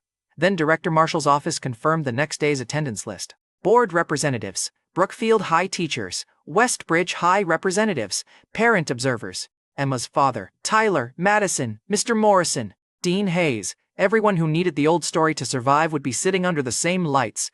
I stood backstage the next afternoon with 3 cards in my hand, 1 envelope in my pocket, and every fact arranged where it belonged. Emma waited near the piano bench, pale but upright. Mason stood near the side aisle with Chloe, both pretending they were not guarding the recording angles. Ryan had somehow secured a seat with the parent observers and sent one final text. Ryan Brooks messaged, "If you mess this up, I am charging overtime." I looked toward the front row. Dean Hayes sat beside Mr. Morrison. Tyler leaned back like he owned the air. Madison sat with her hands folded, face soft, ready to become a victim if the room allowed it. The stage manager lifted a hand. Lights warmed the curtain. The board-watched showcase began. The stage lights came up, and every person who needed the old Logan Miller had front row access. I could feel the old trap from the curtain line, Tyler waiting for my fists, Madison waiting for sympathy, Mr. Morrison waiting for fog, and Dean Hayes waiting for one mistake he could file. Emma stood near the piano. Mason, Chloe, and Ryan held the angles and screenshots. That made this stage safer than any office Westbridge High had ever owned. I walked to the center of the stage with 3 cards in one hand and 1 envelope in the other. My hand stayed visible. That mattered more than the trick. "Good afternoon," I said. "I was told to keep this short, educational, and not personally dangerous to any school's blood pressure." Ms. Anderson closed her eyes. Mr. Whitman made a small movement like he wanted to walk into traffic. Director Marshall, sitting in the front row with the board representatives, smiled once. That counted as permission. I held up the 3 cards. "This is a simple trick about attention." The cards had 3 words on them. Rumor, face, fact. "Most people think magic is hiding the truth," I said. "It is not. It is persuading people to stare at the wrong truth." I placed rumor in the middle, face on the left, fact on the right. Then I made the audience follow rumor. I turned it over, moved it once, let the card slip under my palm, and made one deliberately clumsy mistake. The room shifted when people thought they had caught me. That was the useful part of a trick. People loved catching the obvious mistake. It made them stop looking for the real one. I opened the envelope. Fact was inside. Rumor was still on the table, exactly where I had left it. The students clapped first because students respected 2 things, free entertainment and a teacher not yet stopping it. I bowed slightly. That is misdirection. Someone gives you a visible mistake, a loud rumor, or a crying face, and while you watch that, the fact quietly leaves the table. The applause faded. I looked at Mr. Morrison. "My former homeroom teacher once taught me a valuable sentence," I said. "He said, setting aside the facts, my attitude was the biggest issue." A small sound moved through the Brookfield High rows. Ryan's head dropped. I knew he was laughing. "I asked if setting aside facts could also make me the emperor," I said. "It did not. Tragic. But the sentence stayed with me." Mr. Morrison's fingers tightened around the program. Exit Pass is a story about students trying to keep their future when adults keep telling them which facts are convenient. The The final chapter is not about revenge, it is about attention. What do you watch? The rumor, the face, or the fact? Mr. Whitman looked less like he wanted to die. That counted as progress by teacher standards. I picked up the envelope again. Before I talk about the school story, I need to clear one rumor that used a real person who did not deserve it. Emma's head lifted. The humor stopped there. Emma Blake lent me money for inventory for a legal online store. I accepted it. That was my decision and my responsibility. The public rumor turned her into a joke, a wallet, and a dirty headline. None of those things are true. The room went very quiet. Tyler shifted in his seat. Madison looked at me fast, then looked away. I kept product categories and private customer details off the screen. One covered ledger page went onto the projector, exactly the way Mr. Blake had seen it. It showed the supplier, quote, invoice, transfer amount, repayment schedule, and covered customer data. It also showed Emma's savings separated from her father's card record, with the amount capped to the supplier gap. The store revenue goes to wages, refunds, shipping, and repayment before I take profit, I said. Mason Cooper witnessed the inventory count. Mr. Blake reviewed these records before Emma stayed in today's showcase. He did not smile. I respected him for that. A smiling, protective father would have been more frightening. I reviewed the records, he said. My daughter was not deceived. The debt is documented. Logan Miller is under a repayment deadline. Then he sat down, short, stern, deadly to gossip. Emma held her sheet music tighter, but her shoulders were straighter now. That is the fact, I said. Anyone who wants to keep spreading the other version should at least admit they prefer the rumor. Chloe looked toward the Brookfield High rows. Several people suddenly became fascinated by their shoes. Then Madison stood. If attention was a stage, Madison Cole had never believed anyone else owned the floor. Logan, she said, voice trembling just enough. Why are you doing this here? You keep saying facts, but you are humiliating people who cared about you. The face card was trying to climb back on top. Who cared about me? I asked. Her eyes reddened. I did. Before you changed. Before you started using everything to punish me. Tyler turned his head, watching me like he hoped I would finally give him something physical to work with. I kept my hands on the table. Madison, I said, on the day Tyler blocked you in class, did you send me a message asking for help? Her mouth opened. No answer came out. I nodded to the projector. The first screenshot appeared with private numbers covered. Madison's message, her timestamp. My reply. The context that had sent me toward Tyler in the first life and nearly trapped me in the second. This came from my phone, I said. My mother saw it that day. Mr. Morrison saw it too. Mrs. Miller sat in the parent row with both hands in her lap. She did not stand. She did not need to. She looked at Madison with the calm of a woman who had already cried once and decided not to donate more tears. Madison whispered, I was scared. You were, I said. That part can be true. Then in the office, when I was asked why I approached Tyler, you said I had followed you on my own. Her lips trembled. I did not know it would become that serious. That was the first crack. It fell short of apology and courage, but the room heard the shape of the lie. The room heard it. Director Marshall's pen moved across his notes. I clicked once. The screen changed. Madison's later friend request, the bus stop dinner invitation. The message pattern Ryan had cleaned and labeled with the passion of a man who finally found a hobby that paid in chaos. After I transferred and Brookfield High reposted Exit Pass, Madison tried to contact me again. After the board video, she tried again. After the scam warning proved true, she tried again. Last night, after Tyler's rumor about Emma's money, she said people would believe I used Emma because I always needed someone. Madison's face went white. Ryan raised one hand from the parent section like a student asking permission to go to the restroom. Director Marshall looked at him. You have something relevant? Yes, sir, Ryan said, standing. I sent the screenshot folder. I was in Westbridge High homeroom 204. I also received messages from Mr. Morrison asking me to persuade Logan to let Westbridge High clarify the novel issue quietly. Mr. Morrison stood halfway. That is not an accurate description. Ryan blinked at him. Teacher, you sent me $60. The auditorium made a sound I can only describe as collective choking with education. Ryan added, I still had the transfer record, for evidence, also guilt, mostly evidence. Ms. Anderson pressed 2 fingers to the bridge of her nose. I loved loyal people. I especially loved loyal people with screenshots and poor spending ethics. Director Marshall turned to Mr. Morrison. Sit down for now. Mr. Morrison sat. He looked smaller than he had in my old classroom. Madison stared at Ryan, then at me. Her tears were real now, but real tears did not automatically mean real innocence. You promised you liked me, she said. The old me would have bled over that sentence. The new me only felt tired. I did, I said. That was my mistake. Your mistake was thinking my feelings were a public resource.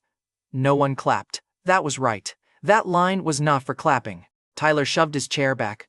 Enough, he said. You are blaming her because you got rejected. The security guard near the aisle straightened. Mason shifted once, ready but still. Chloe lifted her phone. I looked at Tyler's hands, then I looked at mine. Still open. Tyler Hayes, I said, you have tried very hard to make this story about whether I will hit you. Because you want to, Tyler snapped. Probably, I said. The honesty landed harder than a heroic denial. I let the room sit with it for one breath. But wanting to hit someone and choosing not to are different facts. The side entrance clip appeared next. Chloe's angle first, shaky but clear. Tyler stepping closer. Tyler raising his hand. My voice pointing out the camera. Mason's phone. Ms. Anderson arriving. The security guard stepping between us. Tyler leaving. Then Mason's angle. Less pretty, more useful. Mason had recorded like a man filming evidence, not content. His thumb did not cover the lens. Disturbing competence, but welcome. Tyler's face changed as the clip played. Dean Hayes stood. This is a private student conflict being exaggerated. Director Marshall did not look at me. He looked at Dean Hayes. Dean Hayes, he said. Tyler Hayes is your son. Dean Hayes' jaw tightened. Yes. And you were involved in Logan Miller's original discipline handling at Westbridge High? Dean Hayes said nothing. That was an answer with better shoes. Mrs. Miller finally stood. Her voice was steady. Dean Hayes told us Logan could write a self-reflection or leave Westbridge High. Tyler Hayes' role was not handled as a protected conflict, it was handled as my son's fault. My father stood beside her. We were there, we heard it. Dean Hayes' face darkened. Parents are emotional about their children. Director Marshall's pen stomped. So are Dean's, he said. The front row froze. The line landed worse than a shout. An adult with authority had named the obvious in a room full of people trained to pretend obvious things were complicated. Dean Hayes sat down slowly. Tyler looked at his father for rescue. For once, rescue did not arrive. I clicked again. The next slide was not Tyler. It was the timeline. Education account praises exit pass. Westbridge High reposts it. Westbridge High deletes it after learning the author is Logan Miller. Westbridge High group chat claims the work may have been copied. Mr. Morrison asks Ryan and Madison to persuade Logan to let Westbridge High clarify. Brookfield High open class confirms the author publicly. Westbridge High posts a vague statement that names no one and corrects nothing. Clean, boring, lethal. Mr. Morrison said he protected studies, I said. Dean Hayes said this was discipline. Westbridge High's public statement said it respected normal transfers. Those are all face cards. The fact card is simpler. Westbridge High wanted my confession when I was a problem. Westbridge High wanted my novel when I became useful. Mr. Morrison's voice cracked. I was trying to keep order. Senior year cannot become a theater for personal grievances. Teacher, I said, and for once I used the word without sarcasm, you made it theater when you asked a student to apologize after seeing the message that proved why he stepped forward. He flinched. You made it theater when Westbridge High deleted the praise instead of admitting the author transferred. You made it theater when you treated Ryan's warning about Rockwell as jealousy and Brookfield High protected families faster than Westbridge High did. I am only choosing better lighting. Ryan whispered loudly, Stagecraft. Someone near the back laughed and then swallowed it. Director Marshall looked toward the Westbridge High representatives. The review team will record this. Before the visit closes, Westbridge High will submit a written correction. He did not look away. It will address Logan Miller's transfer record, the exit pass deletion, and the handling of Tyler Hayes' conflict of interest. Dean Hayes should not participate in any review involving his son or Logan Miller.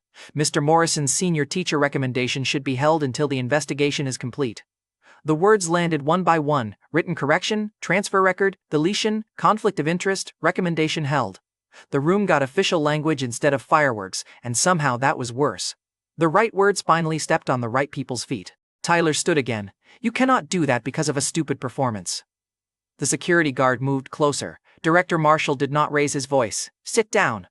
Tyler looked at Dean Hayes. Dean Hayes did not move. Tyler sat. That was when I knew the old script had broken. Madison had cried. Morrison had gone pale. Director Marshall had spoken, but the real fracture came when Tyler Hayes looked for protection and found an empty chair wearing his father's face. I should have enjoyed it more. Then I looked at Emma. She was still near the piano, sheet music held against her chest, bracelet bright on her wrist. The room had cleared my name, but the rumor had touched her. It had put her money, her father, her trust, and her dignity under public light. Revenge felt clean only from a distance. Up close, it had people standing in it. I stepped away from the projector. Emma, I said, quieter. She looked at me. You do not have to say anything. For a second, I thought she would nod and sit at the piano. That would have been fair, more than fair. She had already done enough. Instead, Emma walked to the center of the stage. The auditorium changed around her. Even the students who used to whisper about her glasses and her quiet voice seemed to understand they were watching someone decide how visible she wanted to be. Emma stood beside me, not behind me. Small detail, huge difference. She faced the audience. I lent Logan money, she said. Her voice shook on my name, then steadied. I was afraid after people started talking. I was afraid my father would be angry. I was afraid people would think I was stupid. No one moved. The joke space was gone, exactly as it should be. Emma touched the bracelet once, then let her hand fall. But I was not tricked. I chose. Logan wrote down every debt, repaid what he promised before, protected me when people laughed, helped Mason instead of using him, and warned people about Rockwell even when Westbridge High mocked him. Her father watched her with a face that had no softness in it until you knew where to look. I was learning. Emma turned toward Madison. And I am not a replacement. Madison's mouth parted. Emma looked back at the room. I am Emma Blake. I play piano. I study at Brookfield High. I made a lending decision with a ledger and a deadline. If anyone wants to laugh at me, at least use my real name. Silence. Then Chloe started clapping. That was Chloe. Timing, confidence, and a long unpaid debt to Emma's dignity. Mason clapped next, awkward and loud. Ryan joined from the parent section like a man trying to clap his way out of future labor. Brookfield High students followed, then parents, then even a few teachers who probably knew they were not supposed to show preference but had hands and feelings anyway. Emma exhaled. I did not touch her on stage, not yet. She had chosen visibility for herself. I was not going to turn it into my trophy. She walked to the piano. The next part of the showcase was supposed to be a transition. It became the answer. Emma sat, adjusted the bench, and placed her hands on the keys. The first notes were a little tight.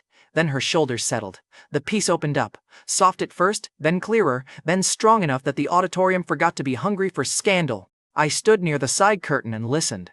In my old life, I had spent years remembering the girl everyone overlooked because she became brilliant after I had already ruined myself. In this life, I had found her before the applause. I had seen the glasses, the nervous hands, the careful savings, the way she believed in ledgers and second chances with a courage that did not know how pretty it was. I had thought I was choosing a future. Somewhere along the way, I chose the present. When the last note faded, Emma's hands stayed on the keys for 1 second too long. Then she stood. The applause came again, fuller this time. Director Marshall stood with it. So did Dean Roberts. Mr. Blake clapped 3 times. Exactly 3. Stern fathers had brand consistency. Emma looked at me from the piano. I smiled. The smile had no blade in it. It was just hers. The aftermath arrived through forms, stamps, meetings, and adults pretending fairness had always been the plan. Westbridge High posted the correction the next morning. Exit Pass was my original work. The deleted repost had caused misunderstanding. My transfer record would not carry discipline language from the Tyler Hayes incident, and the school would review conflict of interest handling in student discipline. The wording still wore a tie and tried to look harmless. Parents read between the lines anyway. Tyler entered formal disciplinary review, and his athletic recommendation was suspended pending the outcome. Dean Hayes was removed from the review group tied to student discipline and the demonstration school culture file. Mr. Morrison's senior teacher applications stopped moving. Bureaucracy had finally found a way to say, please enjoy the consequences of setting aside facts. Ryan sent me the screenshot of Westbridge High's correction with one message. Ryan Brooks messaged, Emperor Logan, your decree arrived. I messaged, setting aside facts, I prefer your majesty. Ryan Brooks messaged, pay me first. Some friendships survived only because distance protected them from being strangled. Madison tried one final soft lighting act. Screenshots kept circulating, and Westbridge High Homeroom 204 stopped treating her tears as automatic evidence. Brianna found new topics. Tyler, busy with his own review, stopped standing beside her like a borrowed wall. Madison Cole messaged, are you happy now? I deleted the chat request without answering. Mercy had nothing to do with it. I was graduating from a class I should never have enrolled in. Willow Lace survived the holiday rush with tape, printer ink, and Mason Cooper arguing politely with customers like every dear customer cost him a piece of his soul. The first large revenue settlement went to Emma's ledger. The next went to wages, refunds, and the remaining card balance. By the repayment deadline, Mr. Blake's card was cleared. I sent him the receipt. Mr. Blake replied, received. Mr. Blake replied, continue weekly records until SAT. Emma read the message and laughed into her sleeve. My father likes records, she said. Miss Blake, I said, your family expresses affection through audits. You express affection through ledgers too. That was unfair because it was accurate. Mason passed the scoreline Mr. Thompson had set for him and acted like he had personally invented studying.